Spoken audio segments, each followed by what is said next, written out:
Text WIN to 63225. One entry costs £2.50 plus one standard network rate message. Or text BONUS to 63225. 5 entries cost £5 plus one standard network rate message. Go to gbnews.com/win. Entries start at £2.50. Call 0903 686 3232. Calls cost £2.50 plus your network access charge. Or post your name and number to GB13 PO Box 8690 Derby DE1 9TT. UK only. Entrance must be 18 or over. Lines close at 4 p.m. on the 6th of June. Please check the closing time if listening or watching on demand. The royal family is an enduring symbol of tradition, unity and pride for Britain. At GB News, we celebrate what makes this country great. In our new royal newsletter series, you can join me, Cameron Walker, for Inside the Palace, an exclusive look every week that takes you beyond the gates and brings you the very latest from those at the heart of the monarchy. Never miss a royal moment again. Sign up now. Go to gbnews.com/royal newsletter and get the latest straight to your inbox. It's Patrick Christys tonight, and here we do things differently. It's explaining the absolute madness of this, doesn't it? It's explosive. I mean, this is very good. It's lively. 850. Your government sat there, Sean, and it did nothing. It's controversial. And the Middle East has been in turmoil since before I was born. It's everything you need to kickstart your evening. Everyone's had their Weetabix tonight. I love to see it. That's Patrick Christys tonight, weeknights from 9 p.m. Only on GB News, the People's Channel, Britain's news channel. Hi, I'm Michelle Dewberry, and my show is your opportunity to cut through all the noise and dive in headfirst to some robust debates. Ideas clash. Situation, isn't it? No, because the failure is you're deliberately avoiding my point. Nothing's held back. And if you think this is the end of it, wait for more. And we do not shy away from the difficult stuff. Sometimes I want to shake people and say, if only you understood. So join me on Jubes and Co weeknights at 6 p.m. only on GB News, Britain's news channel. Good Afternoon Britain isn't just about us. The wonderful thing about this programme is it's about everyone watching. It's an interactive programme. Well, there absolutely is something to see here, and we're going to be talking about it more. Whether it's breaking royal news, Please bring us up to date. or indeed a particularly punchy speech in the House of Commons, Very, very curious. we bring it to you live, and then we bring you live reaction as well. That's Good Afternoon Britain, weekdays from midday. Only on GB News, the People's Channel, Britain's news channel.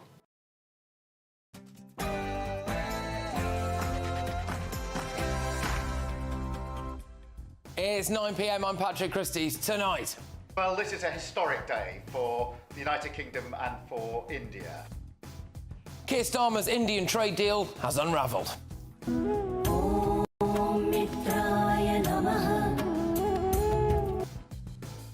More Indians applying for visas, and Indians won't pay national insurance. Money in the pockets of working people. Nothing else will guide me. A budget for working people from a government for working people. Well, it means fewer jobs for Brits, potentially, and lower wages. Also tonight... Dossier of evidence. GB News has shown that these links are broad, that they are intense, and that they're ongoing. GB News exposes the hidden grooming gang network that proves we need a national inquiry, and...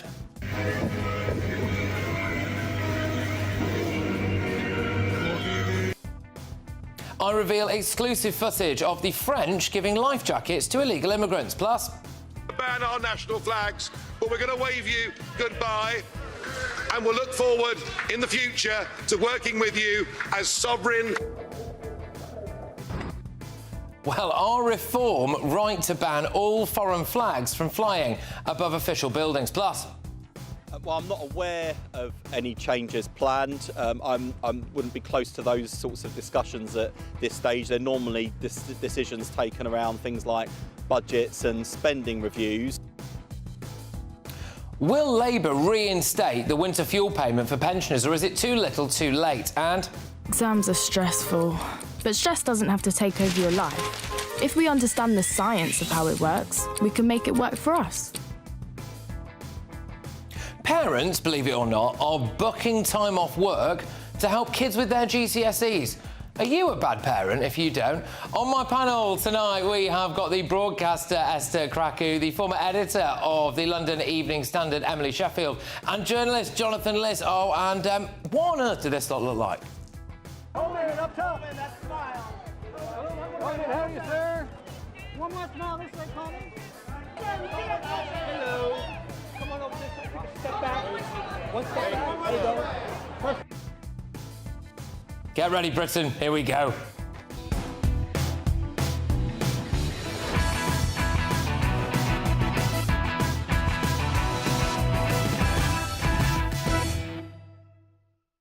British jobs for Indian workers. Next.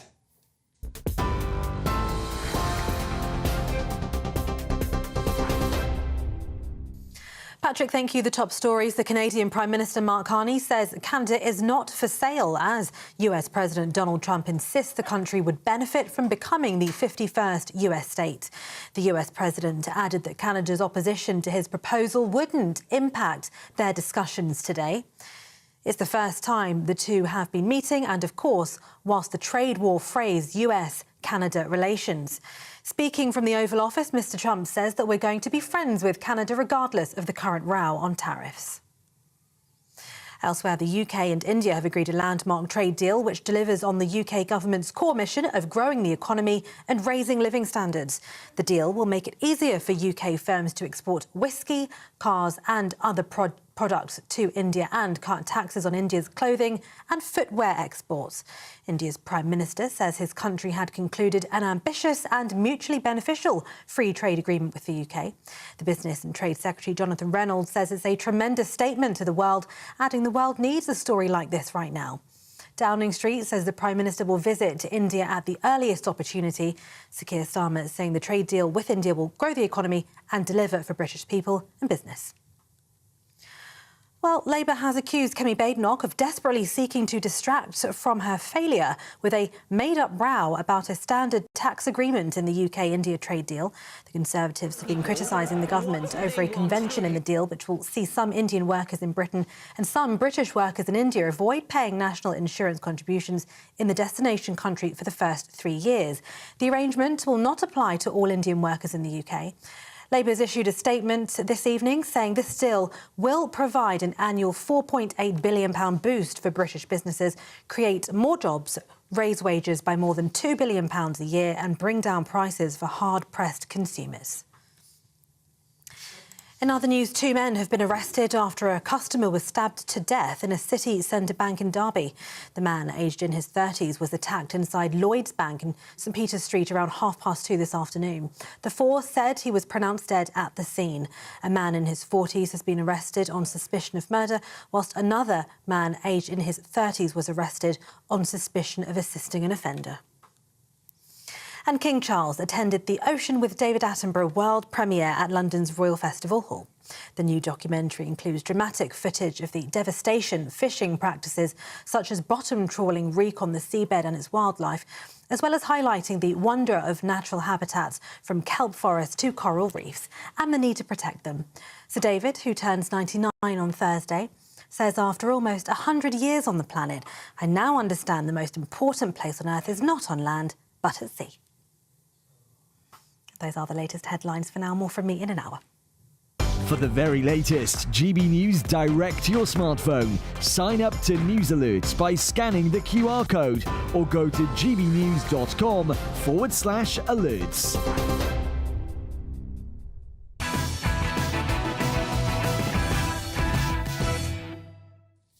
Has Sir Keir Starmer just sold Britain to the Indians without a single shot being fired? The Prime Minister announced a bumper new trade deal today.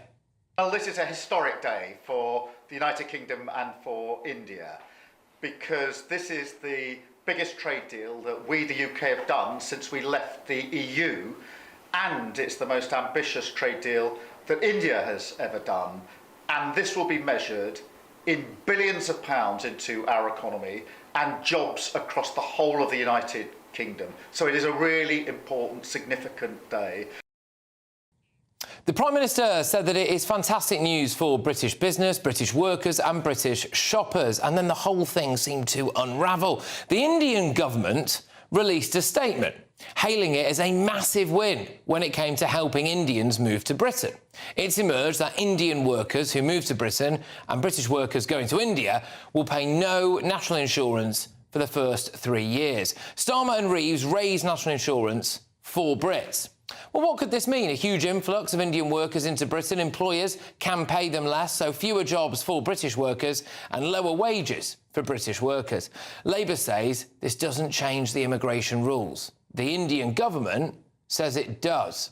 Indian yogis, musicians and chefs will be able to apply for UK skilled worker visas.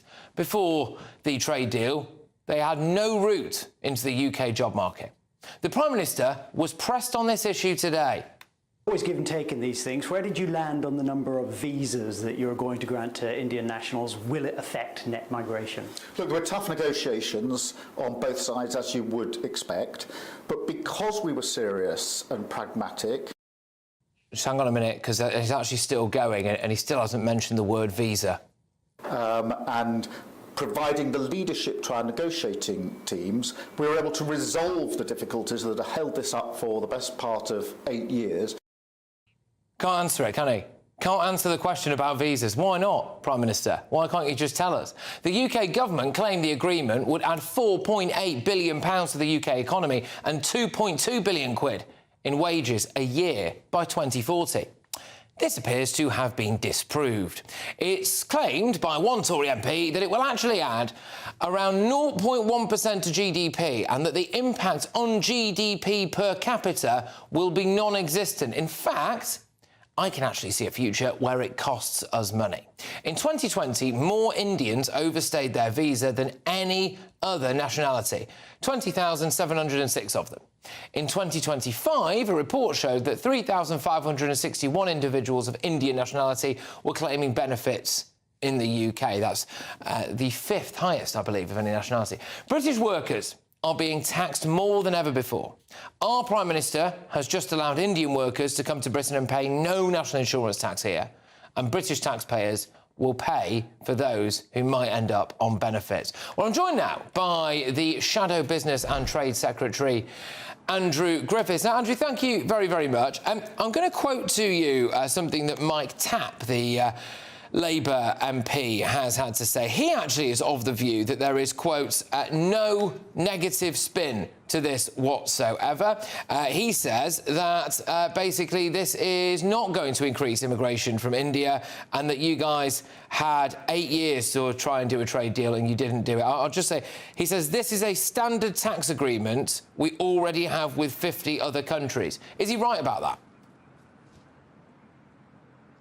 No, he's wrong about that, just as the Prime Minister, I'm afraid, is wrong about so very much, particularly when it comes to the economy, where he's done great damage. Now, look, just to unpack this a bit, Patrick, of course, we support free trade. This is a wonderful country. The world wants to buy what British firms make and the services that we offer, which is why we started, as a post-Brexit benefit, the ability to form deals like this. But let me be also clear with your viewers, this is not a deal we would have done. The compromise that this government has eaten, and the truth is in the description on the Indian side of this deal, that it will make it easier for Indians to come here, and in particular it will give them a great leg up versus British workers. At the time, the government's been pushing up national insurance, the big Labour jobs tax, 25 billion extra cost on British firms. They're cutting the very same tax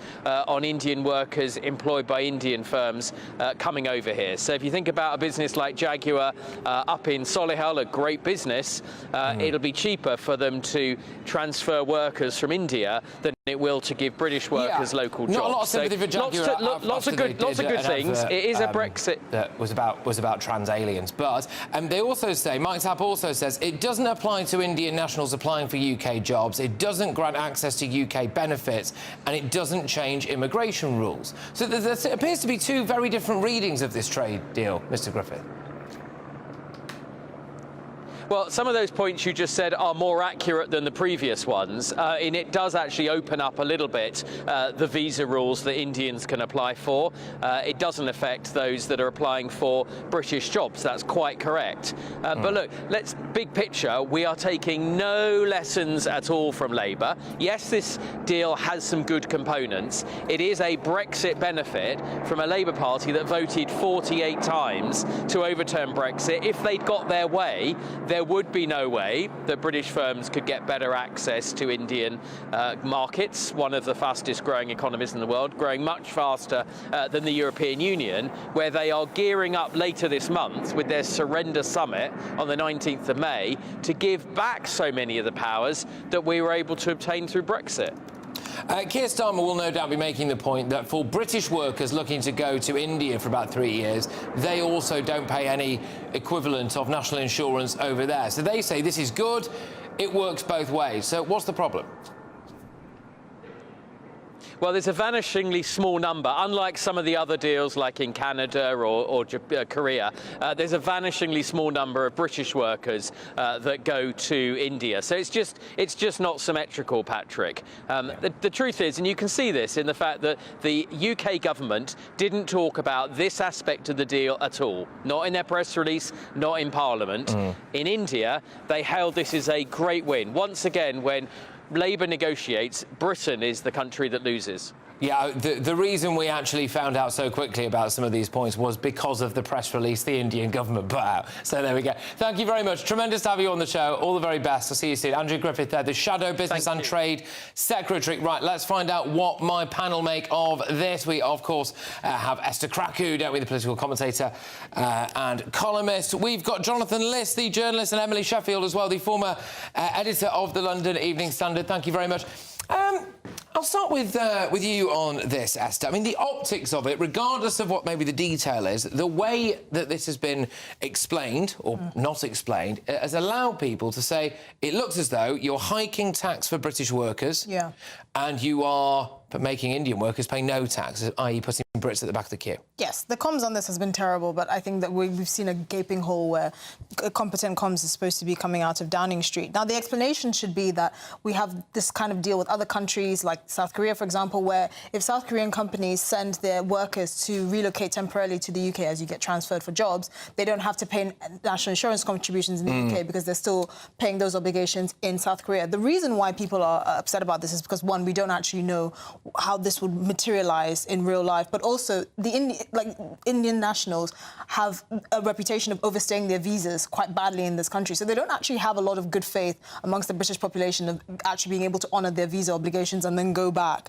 And on the point of sort of the yogis and the chefs and these kind of special skill visas, apparently it's been capped at 1,800 a year. However, again, we don't actually know if that's going to materialise. Yeah, I mean, this is if you're going to say the civil service are going to be, oh, sorry, we actually accidentally let in 1 million yoga teachers. Yeah, and with absolute respect, why? I mean, I was on Just Eat earlier just to see how within like a 2-mile radius of where I'm sitting now, how many Indian restaurants there are.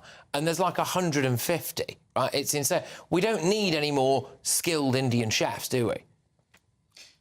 Probably not. I think there's some good things we should talk about this deal, is that it is lowering tariffs on our cars going to India. So I know we can focus on the immigration part, but I do think we should focus on this is going to be good for industry in Britain. And that's talking about industry jobs that we care about. And a lot of those industry jobs are across in the Midlands and up in the north. So I think, yes, that there is a sort of small problem here, but I think it's a comms one more than anything. Well, yes. And actually, Indian immigration here to this country has been falling. So it actually only 2 years ago, it was 156,000 Indians got work visas here. No, I'm not saying it's good, but it fell in 2024 to 81,000 because one of the key things we reduced was that if you came in to work for our health service, you weren't allowed to automatically bring your dependents anymore. But that doesn't include students. And the dependents were actually making up more, obviously, than the skilled workers. Now, that is a problem because those dependents are then going into our schools, they're using our National Health Service, and there were certain rules that you couldn't then go and sit on benefits. So I do think it's easy to sort of focus on the uncomfortable narrative here, and we should, because there's clearly going to be some slip-throughs. But I do think for the Brit, I would like people to focus also this has been a good thing in some ways. Let's make Jonathan, let's squirm here and enjoy and bask and bathe in a Brexit dividend. Well, look, Patrick, I accepted that we left the European Union because we did leave the European Union. Obviously, once you leave the European Union, then you have to do the things that allows you to do. I wrote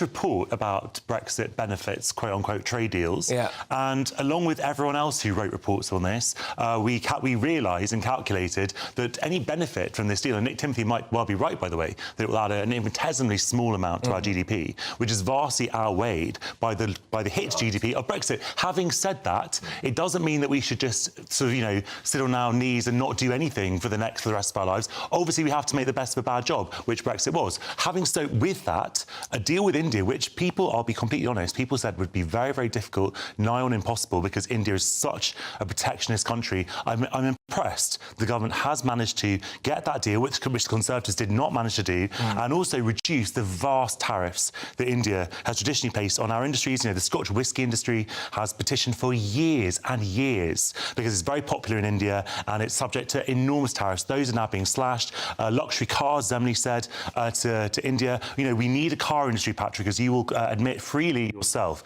And this is very, very good news. This whole bogus argument that Kenny Badenoch is confecting is just complete nonsense. Sorry to cut across you, but we do have some breaking news, and there is a relevance, potentially, in light of what we've just been speaking about there. According to Reuters some time ago, India attacked Pakistan in 3 locations with missiles. Pakistan military spokesman tells Pakistan apparently will respond to attacks by India, and Pakistan's military spokesperson has basically said that they will do that. So there we go. I'll just read that again because, sorry, it was a little bit garbled, that really. But according to Reuters, some time ago, India attacked Pakistan in 3 locations with missiles. It looks as though, from what I can tell by this anyway, that Pakistan is saying that they're going to respond.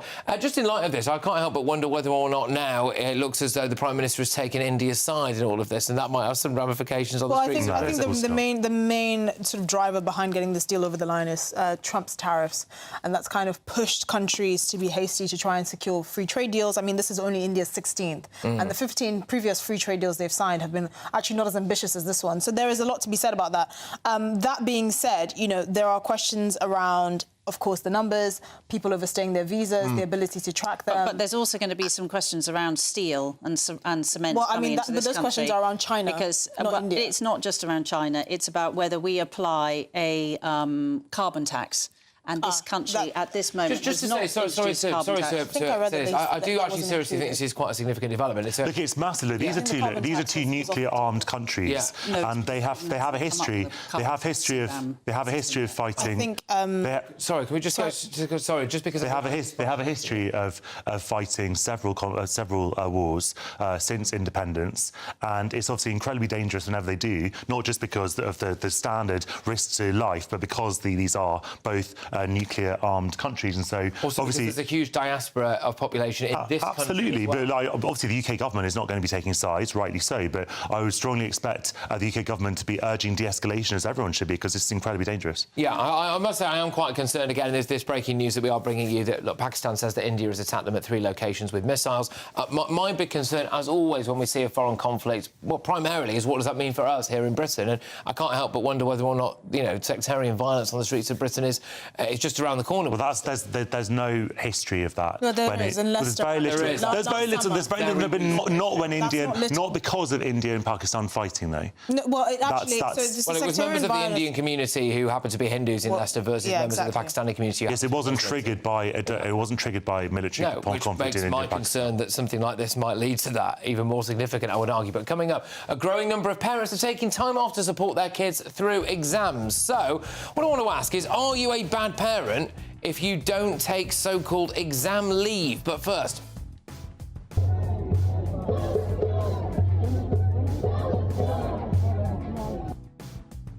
just days after they stormed to victory in the local elections, hundreds of new Reform councillors, they say they're getting to work. So, is the party right to ban councils from flying all flags but the Union Jack and the St George's Cross? Surely that's just common sense, isn't it? That's next.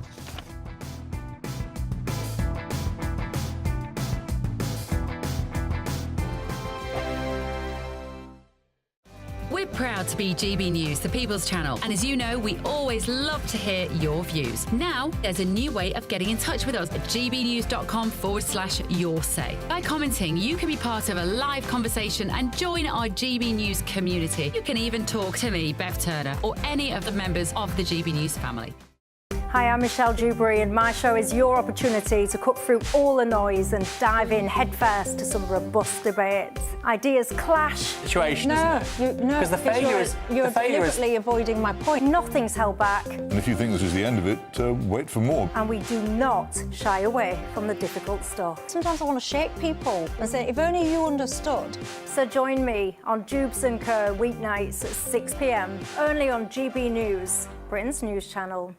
Good Afternoon Britain isn't just about us. The wonderful thing about this programme is it's about everyone watching. It's an interactive programme. Well, there absolutely is something to see here, and we're going to be talking about it more. Whether it's breaking royal news, Please bring us up to date. or indeed a particularly punchy speech in the House of Commons, Very, very curious. we bring it to you live, and then we bring you live reaction as well. That's Good Afternoon Britain, weekdays from midday. Only on GB News, the People's Channel, Britain's news channel. This is Britain's Newsroom, where your voice matters. It's just astonishing. With expert analysis and honest opinion, we don't just keep you informed. We bring you unique perspectives you won't see anywhere else. Can't argue with any of that. When the news happens, it happens here. On Britain's Newsroom, weekdays from 9:30 a.m. Only on GB News. Mornings don't have to be tiresome, especially if you have the right company. Wake up to news as it happens, opinion and debate, and of course, a little bit of entertainment too. Because when the kettle's on, we're on. That's Breakfast on GB News, a show worth waking up for. Every morning from 6 a.m. Only on the People's Channel, Britain's news channel. We'll spread the news, you spread the word. From the school run to the home run, watch a new show for all of Britain. He can say whatever he wants. A straight-talking show where all voices are heard. And, you know, when are we going to stop talking about smashing the gangs and actually do it? With the stories that matter from every part of our country. There's a bit of a crash landing there for your Chancellor. Bold, fearless and standing up for you. That's me, Martin Daubney, 3 p.m. till 6 p.m, weekdays, here only on GB News. The People's Channel, Britain's news channel. In the GB Newsroom, we bring you the news as it happens. With our team of dedicated journalists across the UK, we're ready to keep you up to date with what's happening every half an hour, every single day. Bulletins here on GB News, the People's Channel, Britain's news channel.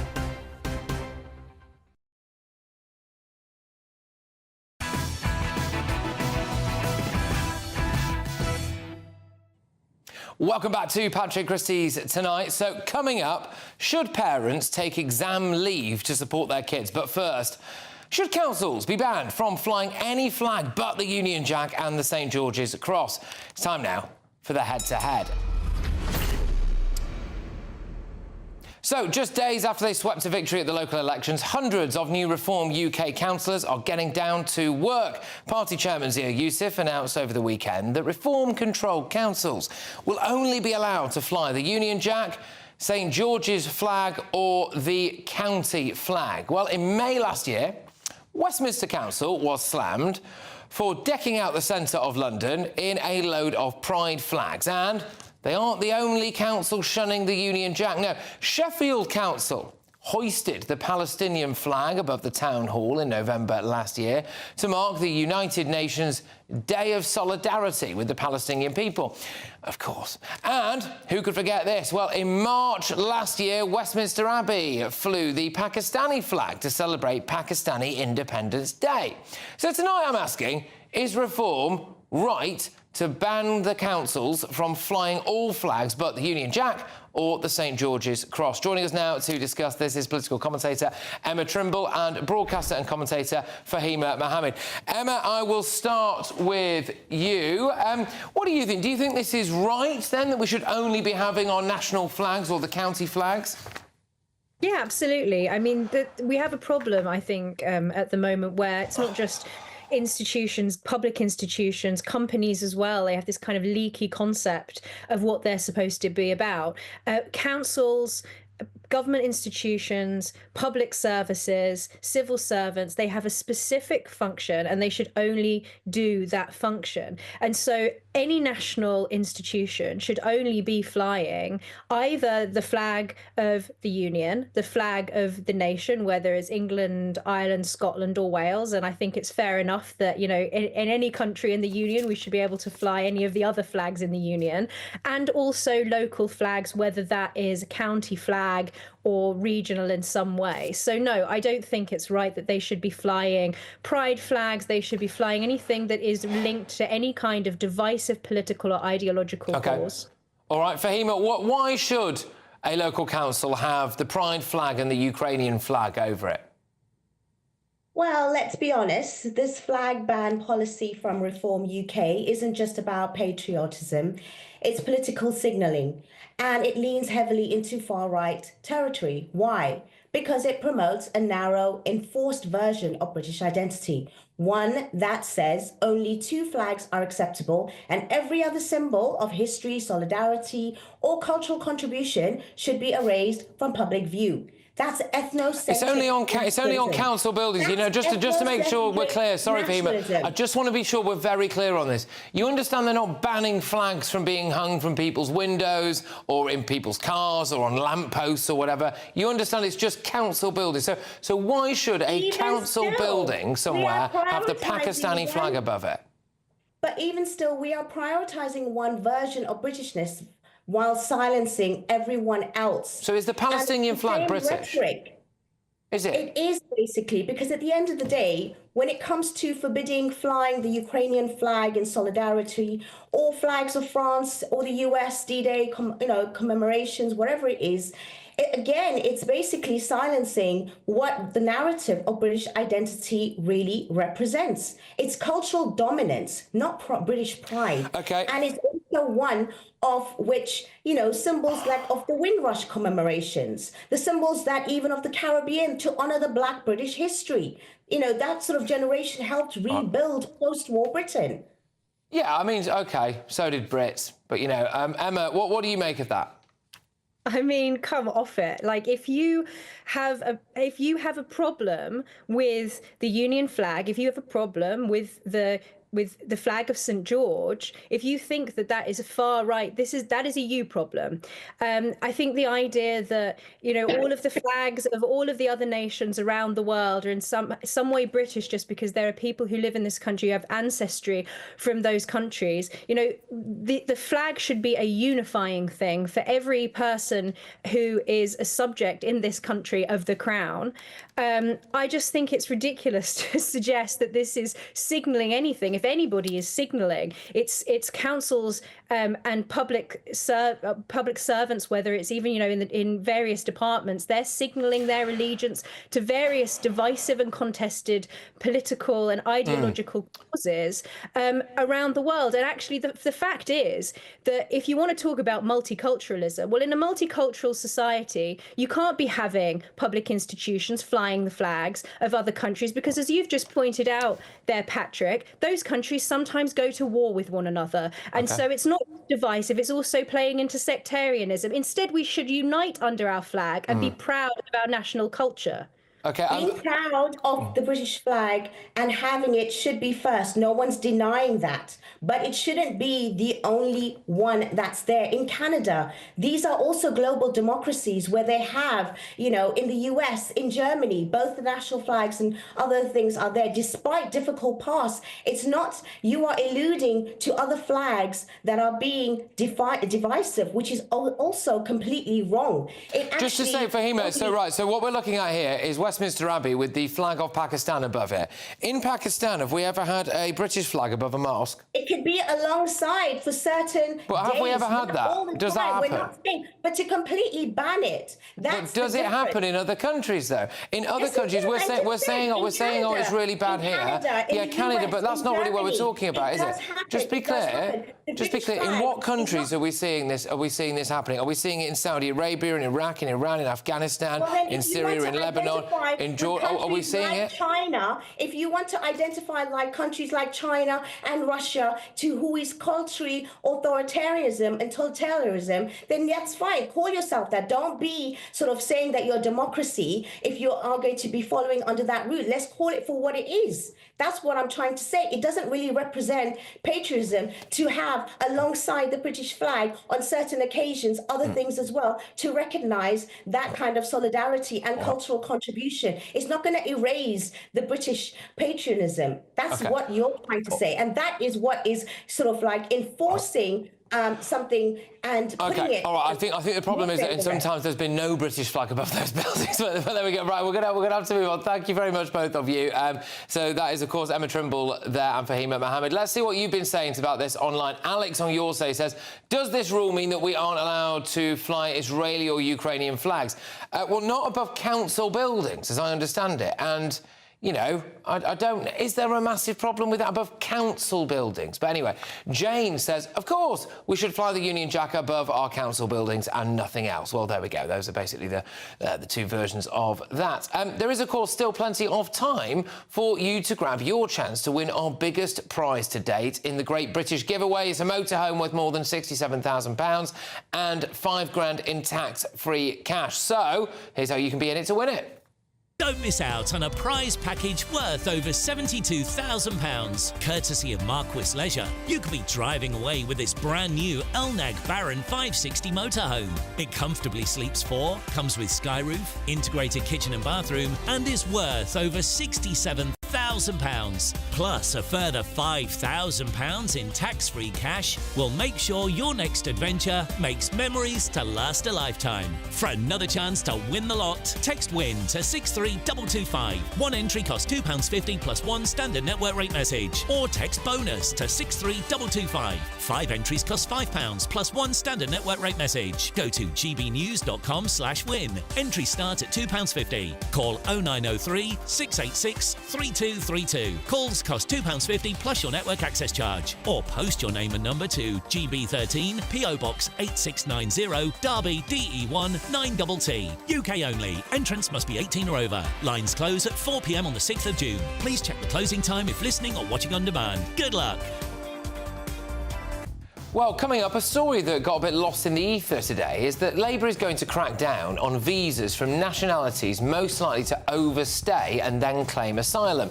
That includes countries like Pakistan, Nigeria and Sri Lanka. But is the Prime Minister just fiddling while Rome burns? Should we just ban all migrants from those countries, do you think? First, though, a growing number of parents are taking time off work to support their kids through exams. So are you a bad parent if you don't take the so-called exam leave? I can hear you shouting at your television screens now. So stick around for the debate next. I hope it doesn't rain. Don't worry about it. It'll spoil our holiday. Relax, we're totally covered. All Clear Travel Insurance sponsors GB News Travel Destinations Forecast. Hello, if you're off to Greece in the next few days, it's good news. There's some hot sunshine on the way. Elsewhere, though, changeable with showers and particularly unsettled across Madeira on Wednesday with some stronger winds and longer spells of rain. Scattered showers also across parts of Iberia, but the heaviest thunderstorms across northern Italy and the Balkans on Wednesday, perhaps giving some flash flooding in places.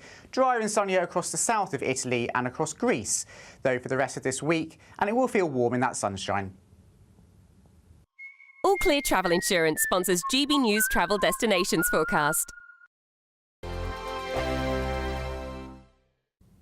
Hello again, very good evening to you. I'm here with your GB News weather update coming to you from the Met Office. It's going to stay dry for most of us as we go through the next 24 hours. In fact, if you're hoping for any rain, there's not really going to be much to come through the rest of this week with high pressure firmly in control. That being said, even with the high pressure, you can't rule out 1 or 2 showers for a few places as we go through the rest of today and overnight. Generally, though, it is going to be a dry night. There will be some clear skies, and with the clear skies and light winds, we are going to see temperatures temperatures taking a bit of a drop. It may not be quite as chilly as last night, but nonetheless, some rural spots will see a touch of frost around. Most towns and cities, though, holding up several degrees above freezing. Nonetheless, a bit of a fresh, chilly start for many of us first thing tomorrow morning, but it is going to be a relatively bright one. Taking a closer look, and across much of southern England, a good deal of bright weather, just a few showers perhaps skirting into East Anglia and Kent. Also bright across much of the Midlands, Wales, into northern England too. 1 or 2 showers maybe. But across Northern Ireland and much of Scotland, it's a dry, bright story. The exception being across the far north of mainland Scotland towards Orkney and Shetland, where, similar to today really, there's going to be more cloud here and a few outbreaks of rain. Nothing especially heavy though, and even as we go through the day, there may be a few more showers bubbling up, but they're not looking particularly heavy. They should stay pretty light, and most of us will avoid them. So most places staying fine with, again, a decent amount of sunshine on offer, and in that sunshine, not feeling too bad at all. Temperatures likely to be a degree or so higher than today, so we could just about scrape into the low 20s in a few places. Then after another fresh night into Thursday, it's going to be, well, another fine day for many places. Just a bit of showery rain feeding in from the North Sea, affecting some parts of northeastern England in particular. Again, Orkney and Shetland seeing a bit more cloud than other places, and perhaps a few spots of rain. But otherwise, as we go through the end of the week, lots of dry, sunny weather on offer, and our temperatures creeping up a little as well. Bye-bye. I'm Christopher Hope. From pop stars to politicians, I'll interview anybody in a pub who's got a political opinion. Join me every Friday on Spotify, Apple Podcasts, YouTube or gbnews.com, or wherever you get your podcasts. This is GB News, the People's Channel. This is Britain's newsroom, where your voice matters. It's just astonishing. With expert analysis and honest opinion, we don't just keep you informed. We bring you unique perspectives you won't see anywhere else. Can't argue with any of that. When the news happens, it happens here. On Britain's newsroom, weekdays from 9:30 a.m. Only on GB News. In the GB Newsroom, we bring you the news as it happens. With our team of dedicated journalists across the UK, we're ready to keep you up to date with what's happening every half an hour, every single day. Bulletins here on GB News, the People's Channel, Britain's news channel.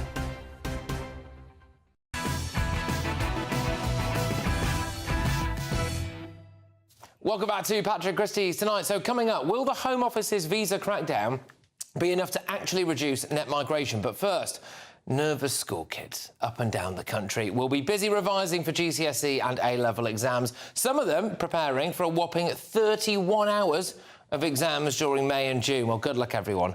Good luck. But a growing number of parents are taking time off work to support their kids. So they are now working from home or taking exam leave to provide maximum support to their teenagers. A 53-year-old mother told The Times that she requested a period of working from home, followed by holiday entitlement, which meant that she was there to check on her daughter, make her cups of tea and drive her to exams. Indeed, ministers have commissioned a review to look at ways to reduce the volume of exams pupils have to sit by instead relying on coursework, classroom performance or oral presentations. Look, you can see where I'm going with this. Are you a bad parent now if you're not making your kid cups of tea and taking time off work so they can revise for their GCSEs? Behavioural psychologist Joe Hemmings joins us now. Joe, is this actually something to make the parents feel better than the kids, do you think? Look, it's bonkers. It's like helicopter parenting gone mad. For a start, it divides parents into the haves and have-nots, because a lot of parents don't have the luxury of taking time out from work to stay at home. And secondly, I'm all for encouraging kids, you know, during a stressful period to eat healthily, get plenty of sleep, be gentle on them. It can be a tough time. There are a lot of exams.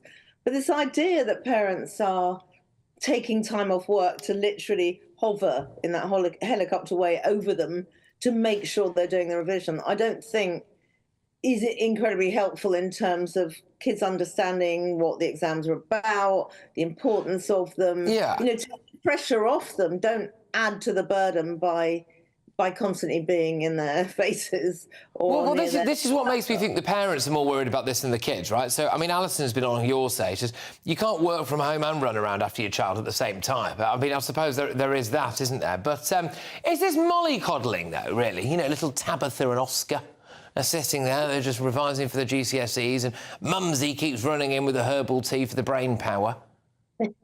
Yeah, it is kind of mollycoddling. I do think kids take too many exams, but that's a separate issue. And the truth is, you've got to teach them a bit of resilience.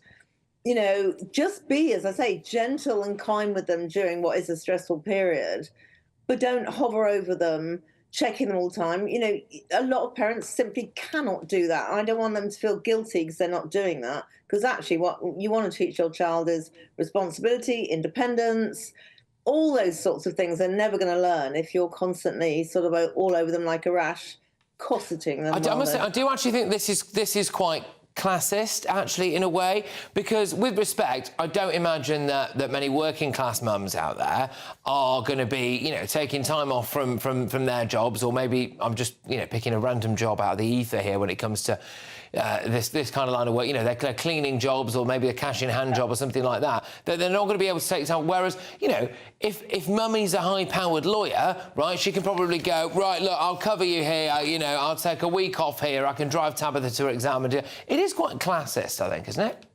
Well, that's what I mean by the have and the have-nots. Plenty of... I don't want parents to feel guilty because they can't take that time off. You know, I'm definitely quite middle class. I wouldn't have taken the time off. I don't think it would serve my children very well for me to be all over them while they were revising for exams, even though I emphasised how important it was to revise for them. So I just don't like the way that we are over-costing, over-protecting our 16-plussers when they've got to learn to understand what it's all about, and just give them kind support and gentle encouragement. All right, so just on a slightly different note, because I know that a load of people will be watching this and they'll have either kids or grandkids, etc.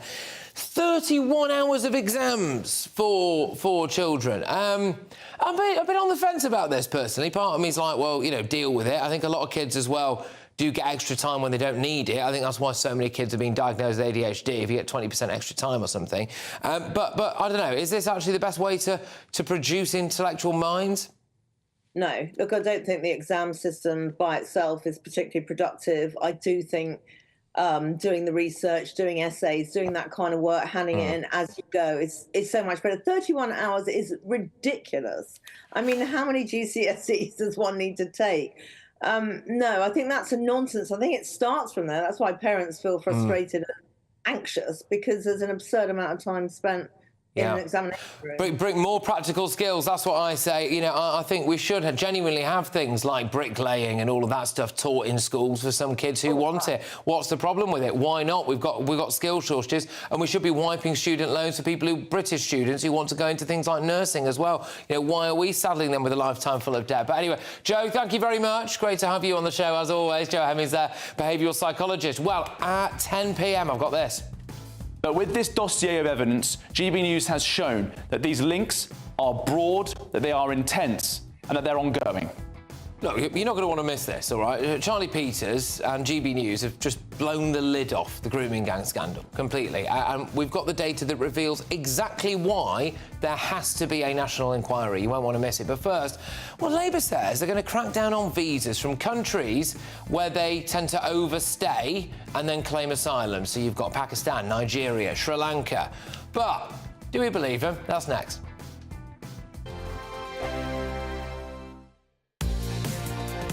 Mornings don't have to be tiresome, especially if you have the right company. Wake up to news as it happens, opinion and debate, and of course, a little bit of entertainment too. Because when the kettle's on, we're on. That's Breakfast on GB News, a show worth waking up for. Every morning from 6 a.m. Only on the People's Channel, Britain's news channel. We'll spread the news, you spread the word. GB News Breakfast, every day from 6 a.m.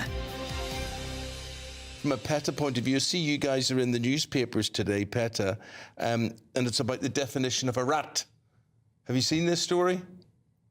Yeah, I have indeed. And, you know, rats are individuals. And, of course, we want everyone to respect all animals. But one point I would like to raise is that, you know, we mention animals who are going extinct. There are over 2,000 species right now that are on the endangered list. Well, rats and there are won't be one thousands of them.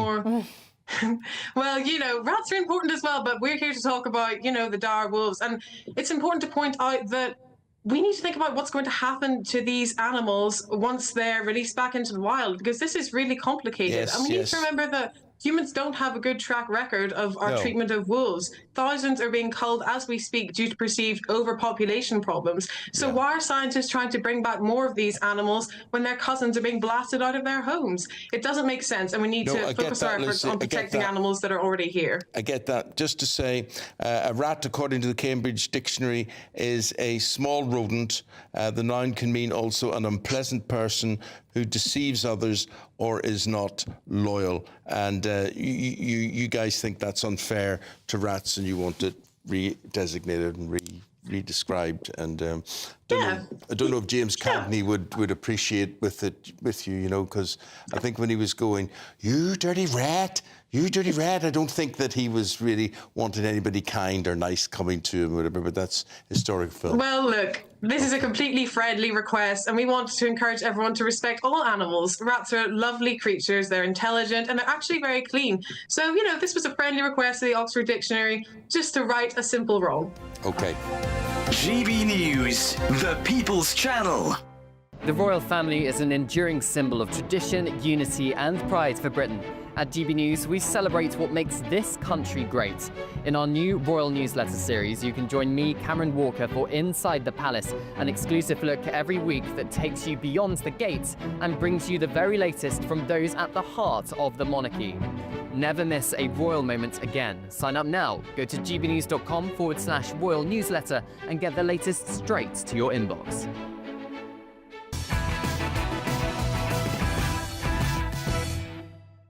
Well, coming up, I expose the horrifying scale of Britain's grooming gang scandal. I've got the data to prove that it's much worse than anyone ever thought. But first, the government will announce a visa crackdown next week in a bid to stop migrants claiming asylum via the back door. Last year, 40,000 asylum claims were lodged by people who had previously held a UK visa. So these are overstayers. The Home Office is reportedly going to restrict work and study visa applications from countries like Pakistan, Nigeria and Sri Lanka, who are the most prolific when it comes to overstaying their visas and then try to claim asylum. But predictably, legal experts have already warned that the plans could be discriminatory and open up challenges in the courts, and therefore, of course, open up issues when it comes to our left-wing immigration judges. Let's get the thoughts of migration expert Dr. Mike Jones. Thank you very much. Tremendous to have you on the show. OK, so in theory, I suppose cutting down visas from countries where people are prolific overstayers is a good idea, no? I think it's a great idea. You know, I'm not against national profiling of work and study applicants. The problem is this already takes place informally and formally as well. We have what they call differential evidence requirements. So some countries, for example, you know, New Zealand, Australia, don't require to give that much evidence, particularly on financial data. However, other countries, you know, you mentioned Pakistan, Sri Lanka, they do have to you know, give more evidence. So the Home Office already conducts risk-based assessments, and you know, this includes looking at financial evidence, sponsor credibility, salary levels, and nationality is flagged as well. So this already happens. Labour, I presume, want to give it more teeth, but I'm not sure whether this is going to drastically reduce the numbers. Well, fundamentally, are we going to be confronted by yet another example of a democratically elected government wanting to do something in terms of an immigration policy and then being blocked from doing that by activist courts and activist judges? Possibly. I mean, it'd be difficult to see challenges under the Equality Act because the Equality Act does actually exempt profiling under immigration law. But the Human Rights Act, you could possibly see challenges under that piece of legislation, particularly when it comes to destitution and offering housing to asylum seekers, for example. So, yeah, there could potentially be legal challenges under the Human Rights Act. Yeah, I mean, it is about time that people wised up. One thing that always sticks in my craw, and I know a lot of our viewers and listeners get quite worked up about this as well, is the fact that if the Tories had said that they were going to do this and maybe make more of a song and dance over doing it, then Labour would have probably kicked up a fuss. Oh, they're so racist.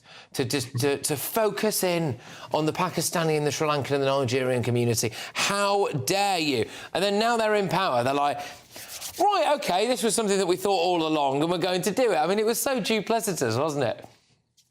Yeah, it's quite funny. I mean, you know, Labour, they've given the green flag to publishing crime league tables broken down by nationality. And now they're making a big song and dance about national profiling of visa applicants. But obviously, if they were in opposition, they'd be, you know, accusing the Conservative government of racism and discrimination and all the rest of it. But if Labour do give this national profiling teeth, do expect blowback from the NGOs and the human rights establishments, they will kick up a fuss about it. And also the significant number of Labour seats that have a huge Pakistani Muslim population. And we're seeing that with Tahir Ali at the moment. I mean, that guy cares more about an airport in Mirpur than I think I care about anything, actually. And here we go. If the Labour Party decide they're going to do this, that's going to be a problem. Look, can I just ask you something? I'm sorry if this is slightly off topic, but it does relate to some breaking news that we had a little bit earlier on, which is that India appears to have launched several missiles at Pakistan. The Pakistanis are saying that they are planning on retaliating. My concern with this, Dr. Mike, is, again, like with a lot of foreign conflicts, how that might play out on the streets of Britain. Are you concerned, potentially, about the potential for sectarian issues on the streets of Britain as a result of India and Pakistan maybe kicking off? Oh, massively. I mean, the think tank, the Henry Jackson Society, when the Leicester riots broke out, there were journalists there and think tankers talking to the people on the ground, and there were people there saying the sectarianism in Leicester was much worse than parts of India. So I can definitely see India-Pakistan tensions in a different continent spilling over into the streets of the UK. But that's one of the things about mass immigration. People do import not just their labour, but their cultural values and their ethnic rivalries as well. That's part and parcel of a mass immigration policy. Yeah, indeed. Well, look, Dr. Mike, thank you very, very much. Tremendous to see you. Great to have you on the show, as always. Dr. Mike Jones there, who's a migration expert. Look, just that breaking news again. We've got some footage of this we'll play you a little bit later on in the show. But India appears to have attacked Pakistan, fired at least 3 different locations, missiles at least 3 different locations. Not much information at the moment as to whether or not there is a death toll associated with that. The Pakistanis appear to have said that they will retaliate. We'll bring you the latest on that as we get it. But coming up,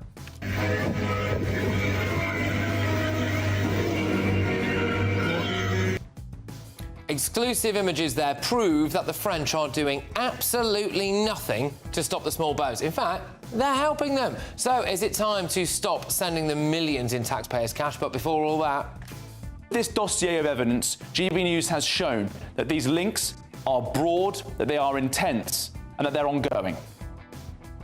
Well, buckle up, because we're going to expose the full horror of Britain's grooming gang scandal, exactly how interconnected they are, and exactly why we need a national inquiry. And I want you to ask, why aren't Labour doing it? Stay tuned.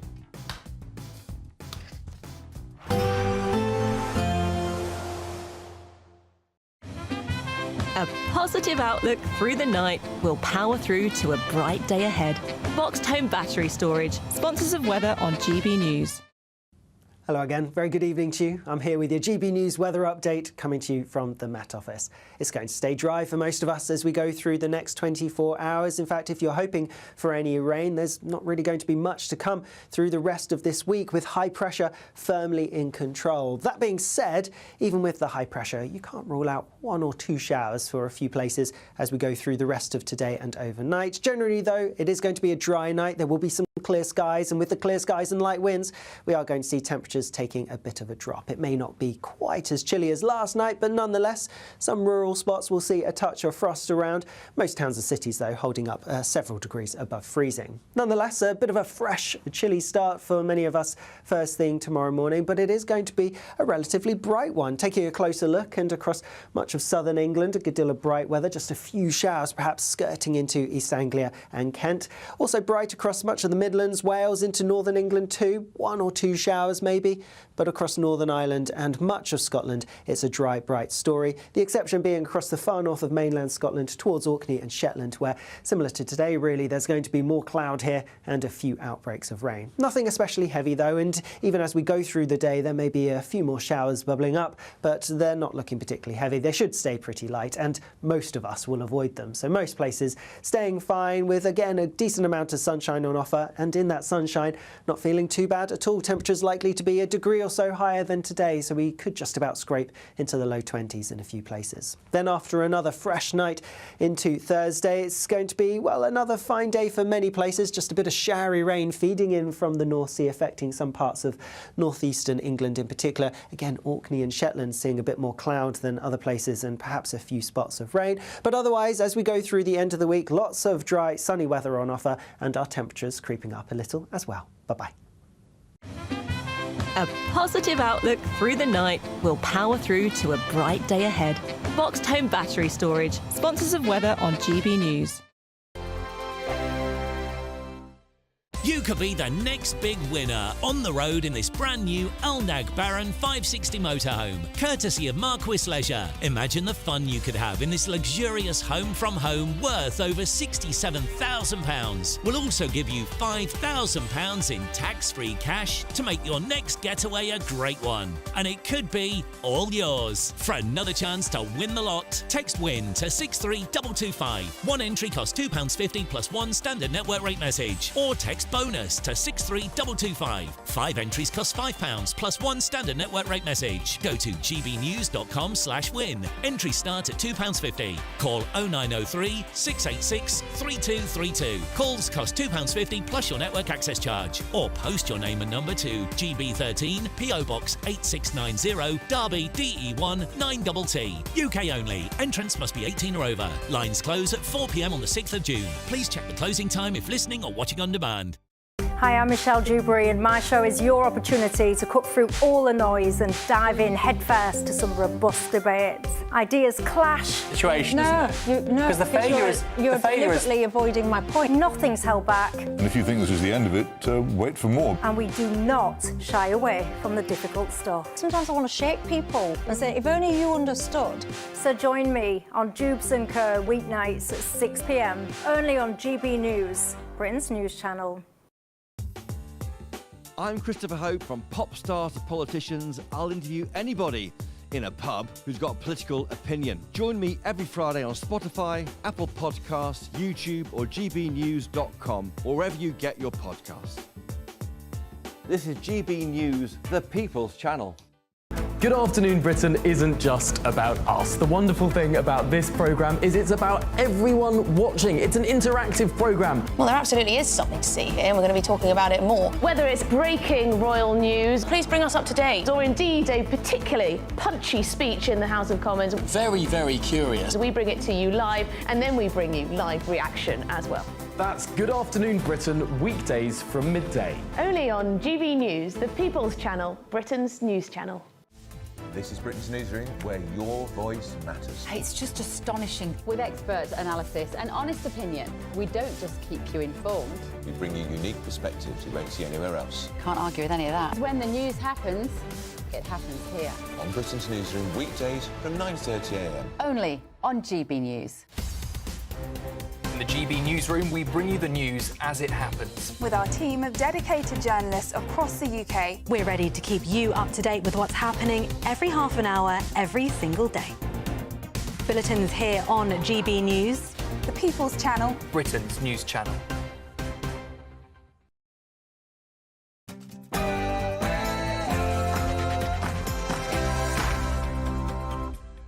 It's 10 p.m. I'm Patrick Christys. Tonight. Well, this is a historic day for the United Kingdom and for India. Keir Starmer's Indian trade deal has unravelled.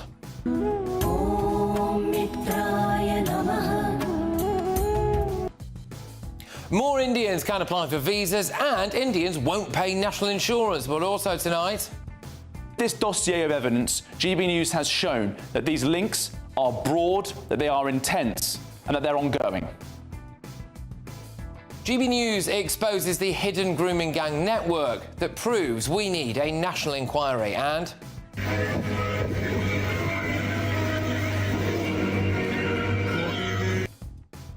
I have some exclusive footage for you that proves the French are helping illegal migrants cross the Channel. Plus, well, I'm not aware of any changes planned. I wouldn't be close to those sorts of discussions at this stage. They're normally decisions taken around things like budgets and spending reviews.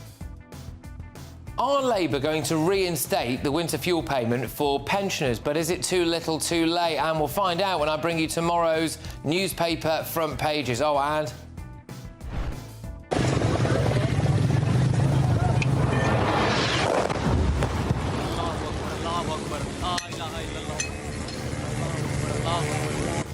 It's huge breaking international news that has massive consequences right here on the streets of Britain. India has tonight fired missiles at Pakistan. Pakistan has vowed to respond. A Pakistani security source says that one child has been killed and the Indian army says justice has been served. Are we about to have a big war?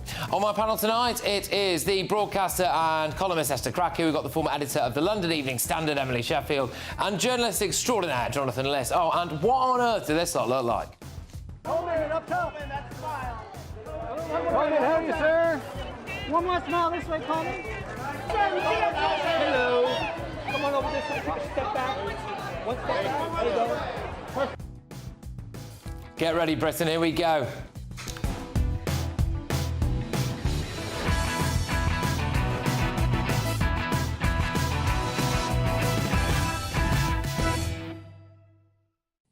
The grooming gang scandal is even worse than you imagined. Next.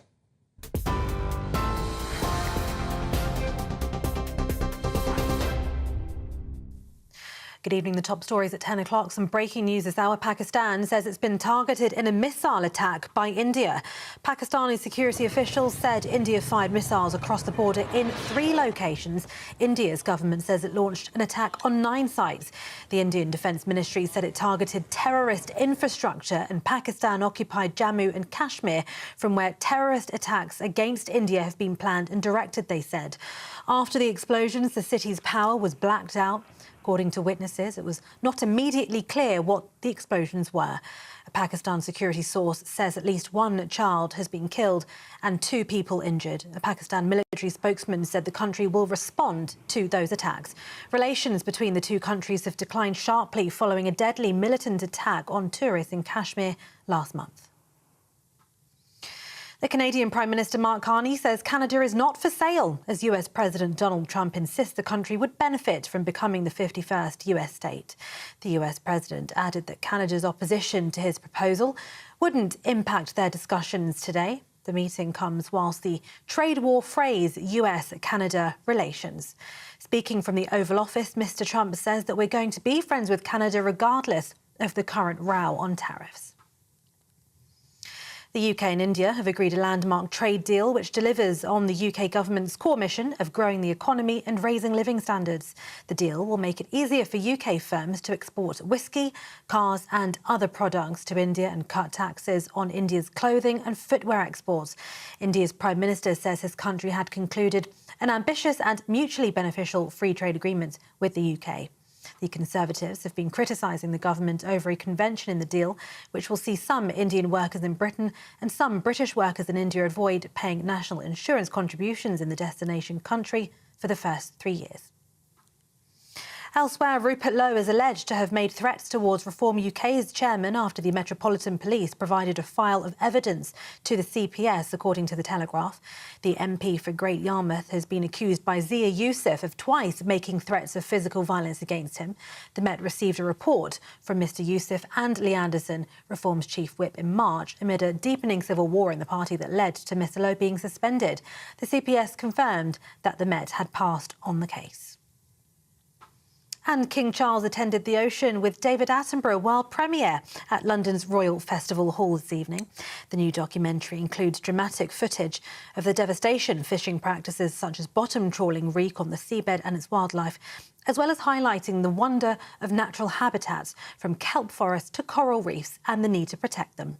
Sir David, who turns 99 on Thursday, says after almost 100 years on the planet, I now understand the most important place on Earth is not on land, but at sea. Those are the latest headlines. For now, more in an hour. For the very latest GB News direct to your smartphone, sign up to News Alerts by scanning the QR code or go to gbnews.com/alerts.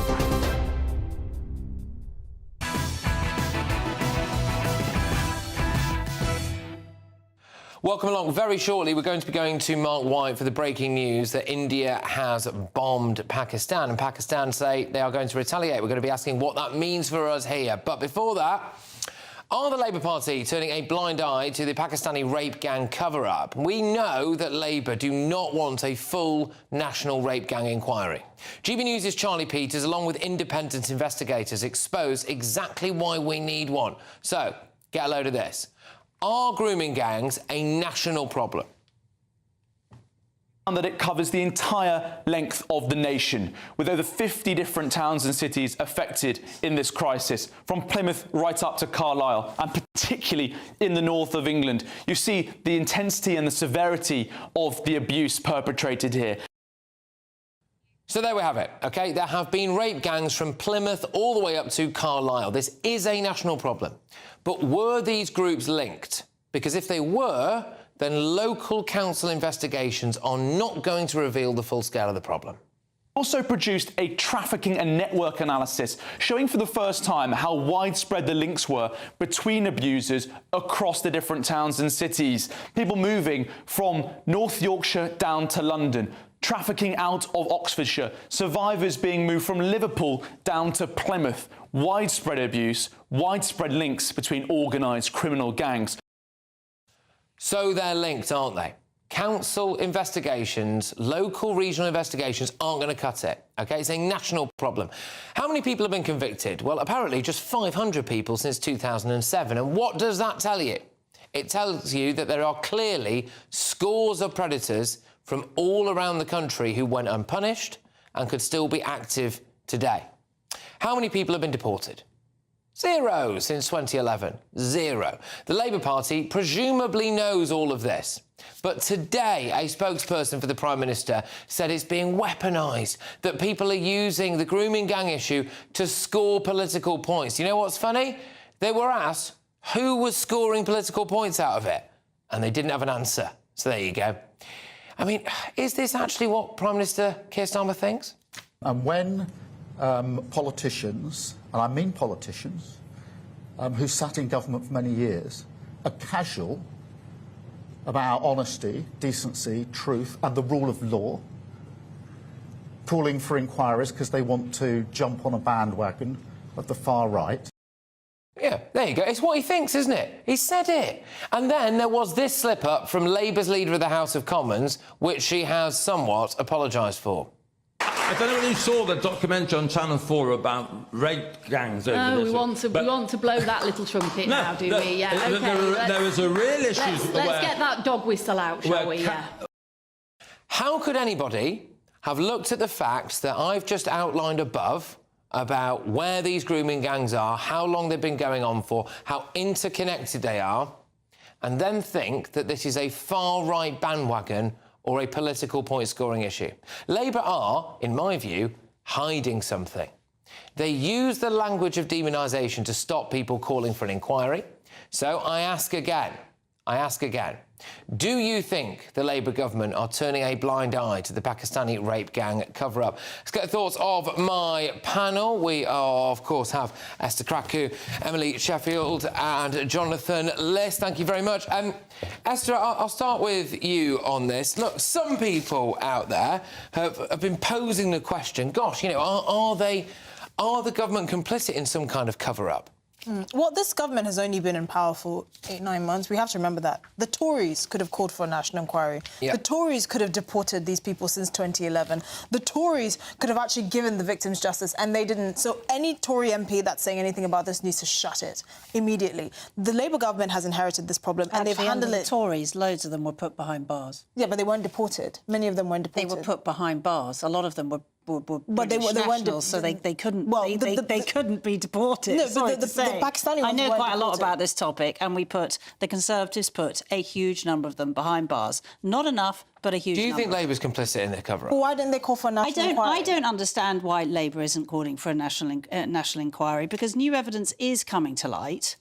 Another thing that Labour hasn't done is that under Rishi Sunak, they were going to make sure that anyone convicted of these grooming gangs were not being let out after only 50% of their sentence. That is still happening. Labour has not moved that on, and they keep promising that they will, but they haven't. So even as we're speaking, the ones we have managed to put behind bars are being let out, having served only half their sentence. Let's just think about the rhetoric, Jonathan. So we've had several instances. Keir Starmer's far-right bandwagon quote, the Lucy Powell issue, and then now, again, today, remarkable, a Prime Minister spokesperson saying that people using this to point score politically and basically, again, minimising the actual issue. I mean, Labour must be aware of the facts that Charlie Peters and our other investigators compiled there about the scale of this problem, the interconnectedness of it. But why are they getting their language so wrong about this, do you think? I think that there are two things in this, and two things can be true at the same time.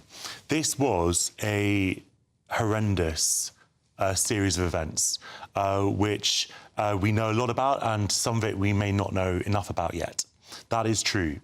It is also true that there are some people who only care about this issue because it involves predominantly Pakistani men, and that, I'm afraid, is just well, because there are people who would not care about it if it was predominantly white people. Well, I'm not saying. But if you I'm sorry, if you Esther, white men from South Shield raping Pakistani women in Lahore, and Pakistanis said we're concerned about this group of migrants overrepresented in mass rape and gang abuse of underage girls. What does that make them racist? Patrick asked me a question about why Labour was making these comments, and I was answering it. Why is it a problem to be concerned that this particular group of individuals are overrepresented in gang rapes? I'm saying that people who generally, often don't care about sexual abuse or child sexual abuse and don't believe victims because of this. It's not controversial to say so. Now, on this subject of an inquiry... Just to bring that, you're saying it's on the fringes. Why would Labour care about those people? Those two people. To go on radio, Lucy Powell, and say,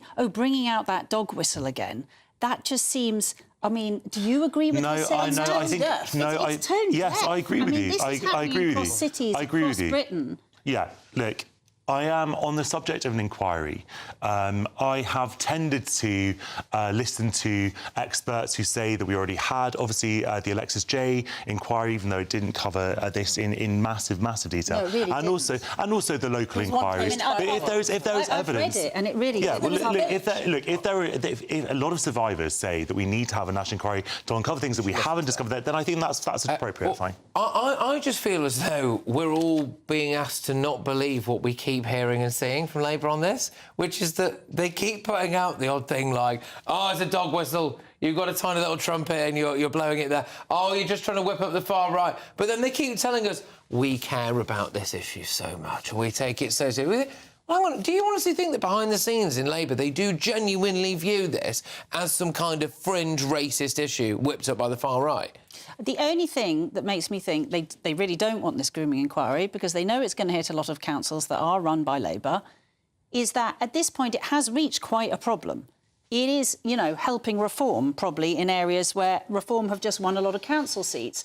So they really don't want a grooming inquiry because at the end of the day, it's really not difficult to call an inquiry. Well, the reform didn't call for one in their manifesto. Labour, I think, have called for, what, 22 inquiries since they came to power? Yeah. So it's not like they're worried about calling another inquiry or saving money. But Emily, you know full well that inquiries are a fantastic way to kick issues into the long grass. And at the end of the 5 years, governments don't implement the... No, but there's been lots of things that we should do this, we should do it within a year. Yeah. We should limit its scope.